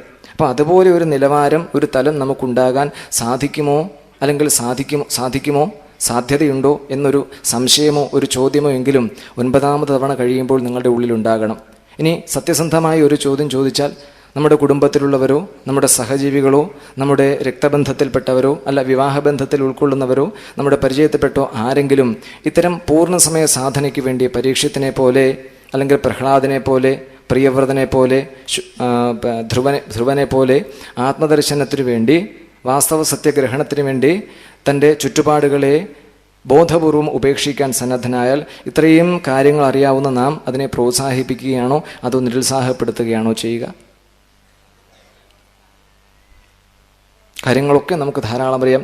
9 വർഷമായി ഇന്ന് പറഞ്ഞൊരു 40 പ്രവചനം കഴിഞ്ഞു ഇന്ന് ഈ ഒരു 9ാമത്തെ തവണ. ഇപ്പോൾ 9 × 40 49 36 360-ലധികം തത്വപ്രവചനങ്ങളും സ്വാമിജിയുടെ നിരന്തരമുള്ള ആഹ്വാനങ്ങളും നിർബന്ധങ്ങളും പ്രേരണകളും വിശദീകരണങ്ങളും ഒക്കെ കേട്ട് ആത്മസിദ്ധാന്തം വേണ്ടതുപോലെ ഗ്രഹിച്ച് ബ്രഹ്മമാണ് വാസ്തവത്തിലുള്ളത്, ബാക്കി കാണപ്പെടുന്നതെല്ലാം പ്രതീതിയാണ്, മിഥ്യ എന്ന് പറഞ്ഞാൽ ഇല്ലാത്തത് എന്നല്ല അർത്ഥം. ഒരു സമയത്ത് ഉള്ളതായി തോന്നുകയും മറ്റൊരവസരത്തിൽ അതില്ലാത്തതാണെന്ന് ബോധിക്കുകയും ചെയ്യുന്ന സാഹചര്യങ്ങളെയാണ് മിഥ്യ എന്ന് പറയണതെങ്കിൽ ഈ മിഥ്യാദൃശ്യത്തെ മുഴുവൻ അതേപടി തള്ളിക്കളയാനുള്ള സന്നദ്ധത എത്രത്തോളം ശക്തമായി നമ്മുടെ ഓരോരുത്തരുടെയും ഉള്ളിൽ, ഞാൻ ഉൾപ്പെടെയുള്ളവരുടെ നമ്മുടെ ഓരോരുത്തരുടെയും ഉള്ളിൽ ഉണ്ട് എന്ന കാര്യത്തിൽ ഓരോരുത്തരും സ്വയം ചോദ്യത്തിന് ഉത്തരം കണ്ടെത്തേണ്ടിയിരിക്കണം. കാരണം ശ്രീമദ് ഭാഗവത തത്വസമീക്ഷാസത്രം എന്ന് പറയുന്നത് ഒരു ജ്ഞാനപ്രവാഹ പരമ്പരയാണ്. നിരന്തരമായി ഇത് കേൾക്കുമ്പോൾ കേട്ട ശബ്ദസ്പന്ദനങ്ങളെ നമ്മുടെ ഉള്ളിലേക്ക് ആവാഹിച്ച് സ്വാംശീകരിച്ച് നമ്മുടെ ജീവിതത്തിൽ പ്രായോഗികവും പ്രാവർത്തികവുമാക്കാൻ നാം പരിശ്രമിക്കാത്തിടത്തോളം കാലം ഇത് വീണ്ടും വീണ്ടും വീണ്ടും വീണ്ടും പിന്നെ ആവർത്തന വിരസത ഉണ്ടാക്കുന്ന ഒരു തലത്തിലേക്ക് എത്തും. അപ്പോൾ ഇതൊരു ആത്മീയ സാമൂഹിക സംരംഭമാണെന്ന് ഒരു തരത്തിൽ പറയാമെങ്കിലും അതിനേക്കാൾ കൂടുതൽ ഒരു സാധനാ തലത്തിൽ സഞ്ചരിക്കുന്ന, ആത്മസാക്ഷാത്കാരത്തിന് വേണ്ടി പരിശ്രമിക്കുന്ന സാധകരുടെ ഒരു കൂട്ടായ്മയാണ്. ആ സാധകർക്ക് വേണ്ട നിർദ്ദേശവും മാർഗദർശനവും ചിരപുരാതനമായ നമ്മുടെ ധർമ്മത്തിൽ ആചാര്യന്മാർ ആവിഷ്കരിച്ച തത്വസിദ്ധാന്തങ്ങളെ, ശ്രേഷ്ഠമായ മൂല്യങ്ങളെ മുൻനിർത്തി വിവരിക്കുന്ന ഒരു സംവിധാനവുമാകുമ്പോഴേ ഇതൊക്കെ വേണ്ടതുപോലെ അന്വർത്ഥമാകൂ. അപ്പം അത്തരത്തിൽ ഒരു പൂർണ്ണ സമർപ്പണ മനോഭാവവും യഥാവിധി ധർമാനുസൃതമായി ജീവിക്കാനുള്ള ഒരു പ്രതിജ്ഞാബദ്ധതയും ശ്രീമദ് ഭാഗവത തത്വസമീക്ഷാ സത്രശാലയിൽ പങ്കെടുക്കുന്ന സ്ഥിര ശ്രോതാക്കൾക്ക് ഉണ്ടാകണം എന്നതാണ് ഞങ്ങളുടെ നിർബന്ധം, അല്ല പ്രാർത്ഥന. അപ്പം അത്തരത്തിലുള്ള ഒരു സമീപനം, ഇപ്പോൾ സ്വാമിജിയോട് തന്നെ സംസാരിക്കും പറയും, ഭാഗവത സത്രങ്ങൾ പലത് കഴിഞ്ഞിട്ടും ഒരാളും ഈ ആത്മദർശന അല്ലെങ്കിൽ തത്വാന്വേഷണ വ്യഗ്രതയോടുകൂടി സ്വാമിജിയെ സമീപിച്ചു ഇപ്പം അടുത്ത കാലത്തുണ്ടോ എന്നറിയില്ല. അപ്പം ഇങ്ങനെ ആഹ്വാനങ്ങളും നിർബന്ധങ്ങളും കേട്ട് കേട്ട് കേട്ട് കേട്ട് മസ്തിഷ്കത്തിൽ അത് വേരുറയ്ക്കുന്നതിന് മുമ്പ് തന്നെ നാം അത് നുള്ളിക്കളഞ്ഞു പോകുന്നു. പലപ്പോഴും അത് സംഭവിക്കുന്നുണ്ട്. അപ്പം രസം ശ്രീമദ് ഭാഗവതാഖ്യോയം പ്രത്യക്ഷ കൃഷ്ണ ഏവഹി സ്വീകൃതോസി മയാനാഥ മുക്തിയർത്ഥം ഭവസാഗരെ എന്ന പ്രാർത്ഥന അല്ലെങ്കിൽ എന്ന ശ്ലോകം അന്വർത്ഥമാകണമെങ്കിൽ അതിനൊത്തവണ്ണം നമ്മുടെ വ്യാവഹാരിക ജീവിതത്തെ ചിട്ടപ്പെടുത്താനും ക്രമീകരിക്കാനും കൂടി നമുക്ക് സാധിക്കണം. അതിനുവേണ്ട സൂചകങ്ങളും നിർദ്ദേശങ്ങളും ധാരാളം ശ്രീമദ് ഭാഗവതത്തിലുണ്ട്. ചിത്രകേതുവിനെയും പ്രഹ്ലാദിനെയും അതുപോലെ ഗജേന്ദ്രനെയും പാലാഴി മഥനത്തിലെ പല സന്ദർഭങ്ങളെയും വാമനമൂർത്തിയുടെയും ബലിചക്രവർത്തിയുടെയും സംവാദത്തിലും ഒക്കെ ഈ ഒരു താത്വികമായ സമീപനമാണ് കാണിച്ചിരിക്കുന്നത്. വാസ്തവത്തിൽ സൂതൻ എന്ന് പറയുന്നത് തന്നെ, ആ സൂതൻ എന്ന് പറയുന്ന വാക്ക് തന്നെ വളരെ വ്യക്തവും വിശാലവുമായ ഒരർത്ഥമുണ്ട്. പറയണത് സൂതൻ എന്ന് പറഞ്ഞാൽ കല്യാണം ഉണ്ടാക്കുന്ന തത്വത്തിൻ്റെ അറിവിനെയാണ് സൂതൻ എന്ന് പറയുന്നത്. സു എന്ന് പറഞ്ഞാൽ കല്യാണം രചിക്കുന്ന, ത എന്ന് പറഞ്ഞാൽ തത്വത്തിൻ്റെ അറിവ്. സൂതൻ എന്ന് പറയുമ്പോൾ പരമകല്യാണം രചിക്കുന്ന തത്വത്തിൻ്റെ അറിവിനെയാണ് സൂതനായി താത്വികമായി വിശകലനം ചെയ്തത്. ശൗനകൻ എന്ന് പറഞ്ഞാൽ ഭൗതിക സുഖങ്ങളിൽ അല്ലെങ്കിൽ നമുക്ക് വന്നു ചേർന്ന സുഖങ്ങളിലുള്ള ശൂന്യ മനോഭാവം. ഇതാണ് ശൗനകൻ എന്ന് പറയുന്നത്. നൈമിഷാരണ്യം എന്ന് പറയുമ്പോൾ വാസ്തവത്തിൽ അതിൻ്റെ താത്വികമായ അർത്ഥം ആചാര്യന്മാർ നിർവചിച്ചിരിക്കുന്നത് നിമിഷ നേരം മാത്രമുള്ള മനുഷ്യജീവിതം, നൈമിഷികമായ മനുഷ്യജീവിതത്തെയാണ് നൈമിഷാരണ്യം എന്ന് പറയുന്നത്. അപ്പോൾ തീർച്ചയായിട്ടും ഈ നൈമിഷാരണ്യം എന്ന് പറയുന്നത് ഓരോരുത്തരുടെയും ജീവിതത്തിൽ സഹജമായി നിരന്തരം പ്രവഹിക്കേണ്ട തത്വവിചാര അല്ലെങ്കിൽ തത്വ അനുസന്ധാന പ്രക്രിയയായിട്ട് മാറണം. അപ്പം ഈ ബാഹ്യ സാഹചര്യങ്ങളും സംവിധാനവും കൊണ്ട് നാം സ്വാംശീകരിക്കുന്ന ആദർശമാകട്ടെ, ആശയമാകട്ടെ, തത്വമാകട്ടെ, സിദ്ധാന്തമാകട്ടെ, മൂല്യമാകട്ടെ, ഇവിടെ നിന്ന് ലഭിക്കുന്ന സന്ദേശങ്ങളാകട്ടെ, ഈ നൈമിഷാരണ്യത്തെ നമ്മുടെ പ്രായോഗിക ജീവിതത്തിലേക്ക് സ്വാംശീകരിച്ച് ആ നൈമിഷാരണ്യത്തിൽ നടക്കുന്ന ഈ തത്വസിദ്ധാന്ത പ്രവാഹമുണ്ടല്ലോ, അത് നമ്മുടെ ബുദ്ധിതലത്തിൽ എപ്പോഴും ഉയർന്ന് നമ്മുടെ ജീവിതത്തിന് പ്രേരണയായി, സഹായകമായി, പ്രചോദനമായി തീരാൻ സാധിച്ചില്ല എങ്കിൽ അതാണ് ഏറ്റവും വലിയ കനത്ത നഷ്ടം. അതിനെന്താ ചെയ്യാൻ പറ്റുക? ഇത്തരം രംഗങ്ങളിൽ നമുക്ക് ലഭിക്കുന്ന പ്രായോഗികമായ നിർദ്ദേശങ്ങളെ ആത്മാവിനെ പറ്റി വിശദീകരിക്കുന്നുണ്ട്. ജീവിതത്തിൻ്റെ ശാശ്വതമായ ലക്ഷ്യം ആത്മസാക്ഷാത്കാരമല്ലാതെ മറ്റൊന്നല്ല എന്ന് ആവർത്തിച്ച് പറയുമ്പോഴും പാരമ്പര്യാനുസൃതമായ നിർദ്ദേശങ്ങളോ നിർബന്ധങ്ങളോ ഇതുവരെ നാം പരിചയിച്ചിരുന്ന ചില ശീലങ്ങളോ അല്ല ചില ഇഷ്ടങ്ങളോ മറ്റ് അനിഷ്ടങ്ങളോ നമ്മുടെ തന്നെ ചില താല്പര്യങ്ങളോ ഒരു നിമിഷം കൊണ്ടോ ഒരു ദിവസം കൊണ്ടോ ഒരു മാസം കൊണ്ടോ ഒരു വർഷം കൊണ്ടോ ദാർശനിക ഭാഷയിൽ നീക്കം ചെയ്യാൻ സാധിക്കുമെന്ന് പറയുമെങ്കിലും പ്രായോഗിക തലത്തിൽ വരുമ്പോൾ അത് ബുദ്ധിമുട്ടായിത്തീരും. രണ്ട് തലം ഉണ്ടെന്ന് ശ്രദ്ധിക്കണം. ഒന്ന് ദാർശനിക തലം, തത്വസിദ്ധാന്തങ്ങളും മൂല്യങ്ങളും ആശയങ്ങളും ഒക്കെ ചർച്ച ചെയ്യുകയും അവതരിപ്പിക്കുകയും ചെയ്യുന്നത് ദാർശനിക തലത്തിൽ നിന്നുകൊണ്ടാണ്. ആ ദാർശനിക തലത്തിൽ നിന്ന് നാം പ്രായോഗിക തലത്തിലേക്ക് എത്തുമ്പോൾ നേരത്തെ പറഞ്ഞല്ലോ, ഈ പറഞ്ഞ കാര്യങ്ങളൊക്കെ വിസ്മൃതിയിലേക്ക് കണ്ടുപോകും. അപ്പം അതുകൊണ്ട് ഈ നൈമിഷാരണ്യത്തിൽ നിന്ന് നാം പുറത്തു പോകുമ്പോൾ ഈ നൈമിഷാരണ്യം സത്രശാല പോലെയാകണം നമ്മുടെ ശരീരവും നമ്മുടെ ജീവിതവും നമ്മുടെ മനസ്സും നമ്മുടെ ചിന്തകളും. അപ്പം സൂതൻ ശൗനകാദി മഹർഷിമാരോട് അവതരിപ്പിച്ച പരീക്ഷിത ശുഖസംവാദത്തെ പ്രസക്തമായ ഭാഗങ്ങളെ നാം ഓർക്കുകയും അനുസ്മരിക്കുകയും അത് നിത്യജീവിതത്തിൽ ആലോചനയ്ക്കും അഥവാ വിചാരത്തിനും, അതാണ് വിചാരസത്രം എന്ന് പറയുന്നത്, വിചാരത്തിനും വിധേയമാക്കാതെ ഒരു ലാഭമോ നേട്ടമോ സാധിക്കുമെന്ന് കരുതുന്നത് തികഞ്ഞ അബദ്ധവും അതിലേറെ അപകടവുമാണ്. അപ്പോൾ അത്തരമൊരു ശീലവും ഒരു പ്രതിജ്ഞയും കൂടി നിങ്ങളിൽ എല്ലാവരും പ്രത്യേകമായി ഉണ്ടാക്കുക എന്നത് ശ്രീമദ് ഭാഗവത തത്വസമീക്ഷാ സത്രത്തിൻ്റെ ഒരു പ്രത്യേകമായ ആവശ്യമായി മാറിയിരിക്കണം. അപ്പം ഇതിങ്ങനെ കേട്ടുകൊണ്ടിരിക്കുമ്പോൾ ശരിയാണെന്ന് വളരെ തോന്നും. പല കാര്യങ്ങളും ഇത് കേൾക്കുമ്പോൾ ഇതിനേക്കാൾ കൂടുതൽ ഞങ്ങൾക്കറിയാം എന്നൊരു ധാരണയുണ്ടാകും. പക്ഷേ മറ്റൊരാളോട് ഇത് അവതരിപ്പിക്കാൻ, ഒരു വ്യക്തിയോട് ഈ ആശയങ്ങൾ വേണ്ടതുപോലെ അവതരിപ്പിക്കാൻ പലർക്കും സാധിച്ചു എന്ന് വരില്ല. ഈ സഭയിലിരിക്കുന്ന പലർക്കും ദാർശനിക ഗ്രന്ഥങ്ങളെപ്പറ്റിയും ഉപനിഷത്ത് സന്ദേശങ്ങളെപ്പറ്റിയും ധാരാളം പാണ്ഡിത്യവും അറിവും അവകാശപ്പെടാവുന്നവരാണ്. പക്ഷെ അത് മറ്റൊരു വ്യക്തിയോട് പറഞ്ഞു കൊടുക്കാൻ പറഞ്ഞാൽ അതിനുള്ള അനുഭൂതി ബലം, അനുഭവ സമ്പത്ത് പലപ്പോഴും ഇല്ലാതെ വരും. അപ്പോൾ ഞാനൊരിക്കലും ഒരു സപ്താഹത്തിൽ പങ്കെടുക്കാൻ പോയി 2-3 ദിവസത്തേക്ക് മാറി വൈകുന്നേരത്തെ പ്രവചനത്തിൽ നിന്ന് മാറി നിൽക്കേണ്ടി വന്നു. കൂടെ ഉണ്ടായിരുന്ന ഒരാളെ അതിനായി ഏൽപ്പിച്ചു.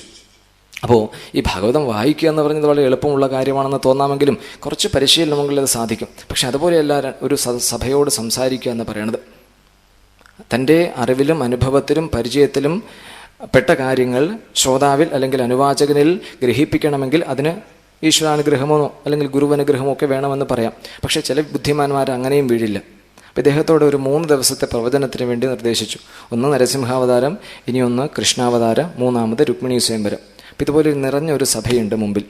അപ്പോൾ വന്നിരുന്നു, കണ്ണടച്ചു, ധ്യാന ശ്ലോകം ചൊല്ലി. ഇന്ന് നരസിംഹാവതാരമായിരുന്നു. അപ്പോൾ 8-ാമത്തെയോ 10-ാമത്തെയോ മറ്റോ സപ്താഹയജ്ഞം അവിടെ നടക്കുന്നത്. അപ്പോൾ ഇന്ന് നരസിംഹാവതാരമായിരുന്നു എന്ന് പറഞ്ഞ് കണ്ണ് തുറന്നപ്പോൾ എല്ലാവരും ഈ വിദ്വാൻ്റെ മുഖത്തേക്ക് ഉറ്റുനോക്കിയിരിക്കുക, എന്താ പറയണതെന്ന് കേൾക്കാൻ. കണ്ണ് തുറന്നു നോക്കിയപ്പോൾ എല്ലാവരും കടിച്ച് തിന്നായിരിക്കണത് പോലെ തൻ്റെ മുഖത്തേക്ക് ഉറ്റുനോക്കിയിരിക്കണം. മനസ്സാകെ മലക്കം മറിഞ്ഞു, ബുദ്ധിയിലൊന്നും തെളിഞ്ഞു വരുന്നില്ല. കാര്യം ഭാഗവതത്തിലെ ചില വിഷയങ്ങളൊക്കെ എഴുതി സൂക്ഷിച്ചിട്ടുണ്ടെങ്കിലും അതൊന്നും കോർത്തിണക്കി പറയാൻ സാധിക്കണില്ല. വാക്ക് വരണ്ടേ ഉള്ളിയാണ്. എല്ലാവരും ഇങ്ങനെ ഉറ്റുനോക്കിയിരിക്കുക, എന്താ ഇപ്പം പറയുക? അവരുടെ മുഖത്ത് നോക്കി വരണ്ടേത് അറിയാം, പക്ഷെ നിങ്ങളുടെ പുറത്തേക്ക് ഒഴുകണ്ടേ. പക്ഷെ ഇവരുടെ മുമ്പിൽ തോറ്റു കൊടുത്താൽ പിന്നെ 2 ദിവസം കൂടി പിടിച്ചു നിൽക്കണം. പറ്റില്ല, എന്താ വഴി? അപ്പം നരസിംഹാവതാരത്തെപ്പറ്റി എല്ലാവർക്കും അറിയില്ലേ എന്നുറക്കെ ചോദിച്ചു. സഭയിലുണ്ടായിരുന്ന എല്ലാവരും അറിയാം എന്ന് പറഞ്ഞു. എന്നെ വേണ്ടത് പറഞ്ഞു, അത് തന്നെയാണ് വടി, അത് വെച്ച് തന്നെ അവരെ അടിക്കാം. എല്ലാവർക്കും അറിയുന്ന കാര്യം ഞാൻ തന്നെ വീണ്ടും പറഞ്ഞാൽ അത് ശരിയാകില്ല. അരച്ചത് വീണ്ടും അരച്ചാൽ അത് അരയ്ക്കുന്നവരുടെ മുഖത്ത് തെറിക്കും.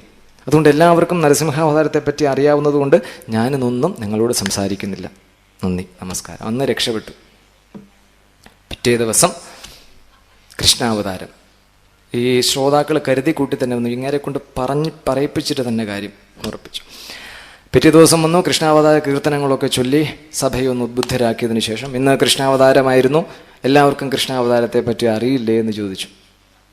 മുൻകൂട്ടി പദ്ധതി ഇട്ടിരുന്ന സദസ്യർ ഒരുമിച്ച് പറഞ്ഞു അറിയില്ല എന്നുറക്കെ പറഞ്ഞു. ഇയാൾ എന്ത് പറയും?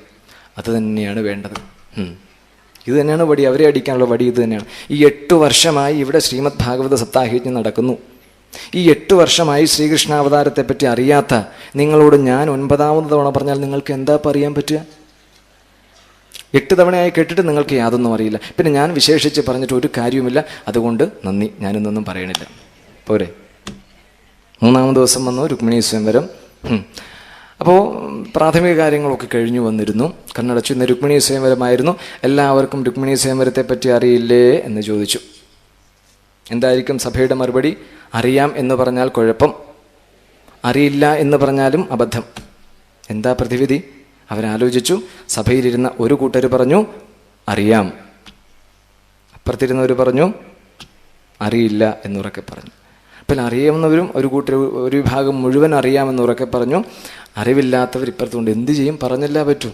ഇതുണ്ട്, ഇവിടെയുണ്ട് വടി. അതാണ് ബുദ്ധിമാന്മാർക്ക് പറ്റും. അത് ഈ സന്ദർഭത്തിൽ രക്ഷപ്പെടണം. എന്താ? അദ്ദേഹം ഉടനെ പറഞ്ഞു നന്നായി, അറിവുള്ളവർ ഈ കൂട്ടത്തിലുണ്ടല്ലോ, അറിവില്ലാത്തവരും ഈ ഭാഗത്തുണ്ട്. അപ്പോൾ അറിയുന്നവർ അറിവില്ലാത്തവർക്ക് പറഞ്ഞു കൊടുക്കുക. പിന്നെ എൻ്റെ ആവശ്യം എന്താ? അവിടെ അറിവുള്ളവർ ധാരാളം ഈ കൂട്ടത്തുണ്ട്. അപ്പോൾ അറിയാൻ പാടില്ലാത്തവർ ഇവിടെ ഇരിക്കുന്ന അറിവുള്ളവരോട് ചോദിച്ച് കാര്യങ്ങൾ മനസ്സിലാക്കുക. ഞാനിന്ന് ഗുഡ് ബൈ. അപ്പം ഇതിൽ വീണത് വിദ്യയാക്കുന്ന സമ്പ്രദായക്കാരുമുണ്ട്. അപ്പം അതുപോലെ ഈ കേട്ട കാര്യങ്ങൾ അതേപടി അനുഷ്ഠിക്കാനും അനുസന്ധാനം ചെയ്യാൻ പുറപ്പെട്ടാലും അബദ്ധങ്ങൾ ധാരാളം പിണയും. ഇതൊക്കെ അറിയാൻ ധാരാളം ഉദാഹരണങ്ങളുണ്ട്. അപ്പം അതുകൊണ്ട് ശ്രീമദ് ഭാഗവതത്തെ ചൊല്ലി നാം ചുരുക്കി പ്രതിപാദിക്കുന്ന വേളയിൽ സംസാരസാഗരേ മഗ്നം ദീനം മാം കരുണാനിധേ കർമ്മഗ്രാഹ ഗൃഹീതാംഗം മാം ഉദ്ധരഭവാർണവാത് ശ്രീമദ് ഭാഗവതാഖ്യോയം പ്രത്യക്ഷ കൃഷ്ണ ഏവ ഹി സ്വീകൃതോസി മയാ നാഥ മുക്ത്യർത്ഥം ഭവസാഗരേ മനോരഥോ മദീയോയം സഫല സർവധാത്വയ നിർവിഘ്നേനൈവ കർത്തവ്യോ ദാസോഹം തവ കേശവ എന്നുള്ള പ്രാർത്ഥന അന്വർത്ഥമാകണമെങ്കിൽ അതിനൊത്തവണ്ണമുള്ള ജീവിതം നയിക്കാൻ പ്രാപ്തരാകുക അല്ലെങ്കിൽ സന്നദ്ധരാകുക. അതിനുവേണ്ട മാർഗദർശനം യഥാവിധി സമയോചിതമായി നമ്മുടെ ജീവിതത്തിൽ ഉണ്ടാകും എന്നൊരു ആത്മവിശ്വാസം ശ്രീമദ് ഭാഗവത ബന്ധുക്കൾക്കും പഠിതാക്കൾക്കും പ്രത്യേകമായി ഉണ്ടാകണം. ആ വിശ്വാസം തന്നിലില്ലാത്തിടത്തോളം കാലം ആ വിശ്വാസം അർപ്പിക്കുന്ന ബാഹ്യസാഹചര്യങ്ങളെല്ലാം നമ്മെ അബദ്ധങ്ങളിലേക്കും അപകടങ്ങളിലേക്കുമാണ് നയിക്കുക എന്നതൊരു യാഥാർത്ഥ്യമാണ്. അപ്പം തന്നിൽ തന്നെയുള്ള വിശ്വാസം ആദ്യം ബലപ്പെടുത്തുക, ആ വിശ്വാസത്തെ ശരിയാവണ്ണം തിരിച്ചറിയുക, ആ തിരിച്ചറിവിൻ്റെ അടിസ്ഥാനത്തിൽ ജീവിതം നയിക്കുക, ഒപ്പം മറ്റുള്ളവർക്ക് ആ ദിവ്യമായ സന്ദേശം പകർന്നു കൊടുക്കുക. ഇത്തരത്തിൽ ഒരു ജീവിതം നയിക്കുമ്പോഴാണ് നാം നേരത്തെ അനുസ്മരിച്ച നമ്മുടെ വിലയും നിലയും അറിഞ്ഞുകൊണ്ട് ഈ വിശാലമായ വിശ്വത്തിൽ നമ്മുടെ സാന്നിധ്യം അർപ്പിച്ചുകൊണ്ട് നമുക്ക് ജീവിതം ഉപസംഹരിക്കാൻ സാധിക്കുക. പലപ്പോഴും ജീവിതം യാത്രയിൽ മുന്നേറുന്ന നാം ഭൗതിക ജീവിതത്തിൽ പല കാര്യങ്ങൾക്കും വേണ്ട മുന്നൊരുക്കങ്ങൾ, തയ്യാറെടുപ്പുകൾ നടത്താറുണ്ട്. ഒരു ഗൃഹം നിർമ്മിക്കുമ്പോൾ, അല്ലെങ്കിൽ ഒരു കുട്ടിക്ക് ജന്മം നൽകി അതിനു വേണ്ട ഭാവി കാര്യങ്ങൾ ആലോചിക്കുമ്പോൾ, എല്ലാറ്റിനും വേണ്ട മുന്നൊരുക്കങ്ങൾ വളരെ ബുദ്ധിപൂർവ്വം ആലോചിച്ച് ഒരുക്കുന്ന കൂട്ടരാണ് മനുഷ്യർ. ഇങ്ങനെ ജീവിതം മുന്നേറി ഇതിൻ്റെ ഒടുവിൽ നമുക്കൊരു രംഗം അഭിമുഖീകരിക്കേണ്ടി വരും. എന്തായിരിക്കും ആ രംഗം? ഈ നമ്മുടെ ഈ ദൃശ്യലോകത്തുള്ള ജീവിതത്തിൻ്റെ അവസാന സന്ദർഭം, മരണം എന്നതിനെ വ്യാവഹാരിക ഭാഷയിൽ പറയാം. അപ്പോൾ അവിടെ ആലോചിക്കേണ്ടത്, എല്ലാ വിഷയങ്ങൾക്കും വേണ്ട മുന്നൊരുക്കം നാം ബുദ്ധിപൂർവ്വം ആലോചിച്ച് രൂപപ്പെടുത്തിയിരിക്കെ ഇത്തരം ഒരു സാഹചര്യത്തെ നേരിടാൻ എത്ര പേര് മുന്നൊരുക്കം നടത്താൻ തീരുമാനിക്കുന്നുണ്ട്? മരണം എന്ന് പറയുന്ന യാഥാർത്ഥ്യത്തെ അഭിമുഖീകരിക്കാനുള്ള മുന്നൊരുക്കം നടത്താൻ പരീക്ഷിത ചക്രവർത്തിയെയും ശുഗമുനിയെയും മുന്നിൽ നിർത്തി വ്യാസമഹർഷി പറയുന്നു. എന്തുകൊണ്ടാണ് നമ്മൾ ആ മുന്നൊരുക്കം നടത്താതെ? അത് വളരെ രസകരമാണ്. അങ്ങനെ ഒരു മുന്നൊരുക്കം, ഒരു തയ്യാറെടുപ്പ് നടത്താതിരിക്കാൻ കാരണം വളരെ വ്യക്തമാണ്. ഇപ്പോൾ പരീക്ഷിത്തിനെ സംബന്ധിച്ച് അദ്ദേഹത്തിന് സ്വന്തം മരണനിമിഷത്തെപ്പറ്റി വ്യക്തമായി അറിയാം. ശൃംഗിയുടെ ശാപം ഇന്നേക്ക് 7ാമത്തെ ദിവസമാണ് ഫലിക്കുക. തൻ്റെ അച്ഛൻ്റെ കഴുത്തിൽ ചത്തപാമ്പിനെ മാലയായി ചാർത്തിയ ചക്രവർത്തി ഇന്നേക്ക് 7ാമത്തെ ദിവസം ജീവനുള്ള തക്ഷകൻ കടിച്ചു മരിക്കാൻ ഇടവരട്ടെ എന്നതാണ് ശാപം. അപ്പോൾ അത് തീർച്ചയായിട്ടും ഫലിക്കും. അപ്പോൾ പരീക്ഷത്തിന് ഉറപ്പായി ഇന്നേക്ക് 7ാമത്തെ ദിവസം തൻ്റെ മരണം, അതായത് ലോകജീവിതാന്ത്യം തീരുമാനിക്കപ്പെട്ടു കഴിഞ്ഞു. ആ തീരുമാനിക്കപ്പെട്ടതിൻ്റെ അടിസ്ഥാനത്തിലാണ് പരീക്ഷിത ചക്രവർത്തി ശിഷ്ടകാലം തൻ്റെ സ്വരൂപജ്ഞാനത്തിനു വേണ്ടി പരിശ്രമിക്കാൻ മുതിർന്നത്. നമ്മളെന്തുകൊണ്ട് തയ്യാറെടുപ്പിന് പുറപ്പെടുന്നില്ല? പരീക്ഷത്തിന് ഡേറ്റ് ഓഫ് ബർത്ത് അറിയാൻ സാധിച്ചതുപോലെ ഡേറ്റ് ഓഫ് ഡെത്ത് കൃത്യമായി അറിയാൻ സാധിച്ചു. നമുക്ക് നമ്മുടെ ഡേറ്റ് ഓഫ് ബർത്ത് അറിയാം, ഡേറ്റ് ഓഫ് ഡെത്ത് അറിയില്ല. ഡേറ്റ് ഓഫ് ഡെത്ത് അറിയാത്തത് കൊണ്ടാണ് നമ്മളതിനു വേണ്ടി പരിശ്രമിക്കാത്തത്. പരീക്ഷിത ചക്രവർത്തിക്ക് ഡേറ്റ് ഓഫ് ഡെത്ത് കൃത്യമായി അറിയാൻ സാധിച്ചതുകൊണ്ട് അദ്ദേഹം അതിനുവേണ്ടി പരിശ്രമിച്ചു. നമുക്ക് നമ്മുടെ ഡേറ്റ് ഓഫ് ഡെത്ത് അറിയട്ടെ, അപ്പോൾ പരിശ്രമിക്കാം. അതിന് 7 ദിവസം മുമ്പ് തുടങ്ങിയാൽ മതിയല്ലോ. അറിയുന്നതിന് ഒരു 7 ദിവസം മുമ്പ് ഇതുപോലെ ഒരു ശുഗനെ കണ്ടെത്തി ഭാഗവത തത്വങ്ങൾ കേട്ടാൽ പരീക്ഷത്തിന് ലഭിച്ചതുപോലെ ഒരു സിദ്ധി, അല്ലെങ്കിൽ ഒരു തലം, ഒരു അനുഭവം നമുക്കുണ്ടാകും എന്ന വിചാരമാണ് നമ്മളെ നയിക്കുന്നതെങ്കിൽ അത് ശുദ്ധാബദ്ധവും അതിലേറെ മൂഢത്വമാണെന്ന് വിചാരിച്ചുകൊണ്ട് എപ്പോൾ വേണമെങ്കിലും സംഭവിക്കാം. പരീക്ഷത്തിനെ പോലെ ഏത് നിമിഷവും ഈ ശ്വാസത്തിൻ്റെ ഗതി നിലയ്ക്കാം. ആ ഒരു യാഥാർത്ഥ്യം അറിഞ്ഞുകൊണ്ട് ജീവിക്കുന്നതിനെയാണ് വൈരാഗ്യം എന്ന് പറയുന്നത്. അല്ലാതെ വിരോധമെന്നോ വെറുപ്പെന്നോ വിദ്വേഷമെന്നോ ആ പദത്തിന് അർത്ഥമില്ല. ഈ നശ്വര ലോകത്തുള്ള നമ്മുടെ ജീവിതം നൈമിഷികമാണ്. അതേത് നിമിഷം വേണമെങ്കിലും ഉപസംഹരിക്കപ്പെടാം എന്നുള്ള തിരിച്ചറിവോടുകൂടി ജീവിക്കുന്നതിനെയാണ് വൈരാഗ്യം എന്ന് പറയുന്നത്. അപ്പം ആ വൈരാഗ്യനിധികളായി കഴിയുമ്പോൾ അതിനെ തുണയ്ക്കാൻ ശ്രീമദ് ഭാഗവതം ഭക്തിയും ജ്ഞാനവുമായി നമ്മെ സഹായിക്കും. അപ്പം ഈ ഭക്തിയും ജ്ഞാനവും വൈരാഗ്യവും സമന്വയിക്കുന്ന സവിശേഷമായ ഒരു വ്യക്തിത്വത്തിന് ഉടമകളായിത്തീരട്ടെ ഭക്തജനങ്ങളും ശ്രോതാക്കളും എല്ലാം എന്ന പ്രാർത്ഥനയോടുകൂടി ഉപസംഹരിക്കണം.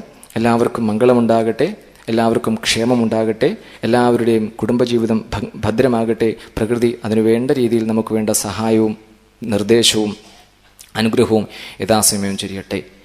കസ്മേയേന വിഭാസിതോയമതുലോ ജ്ഞാനപ്രദീപപുരാ തദ്രൂപേണ ച നാരദായ മുനയേ കൃഷ്ണായ തദ്രൂപിണഃ യോഗീന്ദ്രായ തഥാത്മനാഥ ഭഗവദ്രാതായ കാരുണ്യതഃ തത് ശുദ്ധം വിമലം വിശോകമമൃതം സത്യം പരം ധീമഹി സത്യം പരം ധീമഹി സത്യം പരം ധീമഹി. ഓം പൂർണ്ണമദഃ പൂർണ്ണമിദം പൂർണ്ണാത് പൂർണ്ണമുദച്യത്തെ പൂർണ്ണസ്യ പൂർണ്ണമാദായ പൂർണ്ണമേവാവശിഷ്യത്തെ. ഓം ശാന്തി ശാന്തി ശാന്തി. സ്വസ്തി പ്രജാഭ്യഃ പരിപാലയന്താം ധർമ്മേണ മാർഗേണ മഹീം മഹീഷാഃ. ഗോബ്രാഹ്മണേഭ്യഃ ശുഭമസ്തു നിത്യം. ലോകാഃ സമസ്താഃ സുഖിനോ ഭവന്തു. ഓം അസതോ മാ സദ്ഗമയ തമസോ മാ ജ്യോതിർഗമയ മൃത്യോർമാ അമൃതം ഗമയ. ഓം ശാന്തി ശാന്തി ശാന്തി. ഹരി ഓം ശ്രീ ഗുരുഭ്യോ നമഃ. ഹരി ഓം.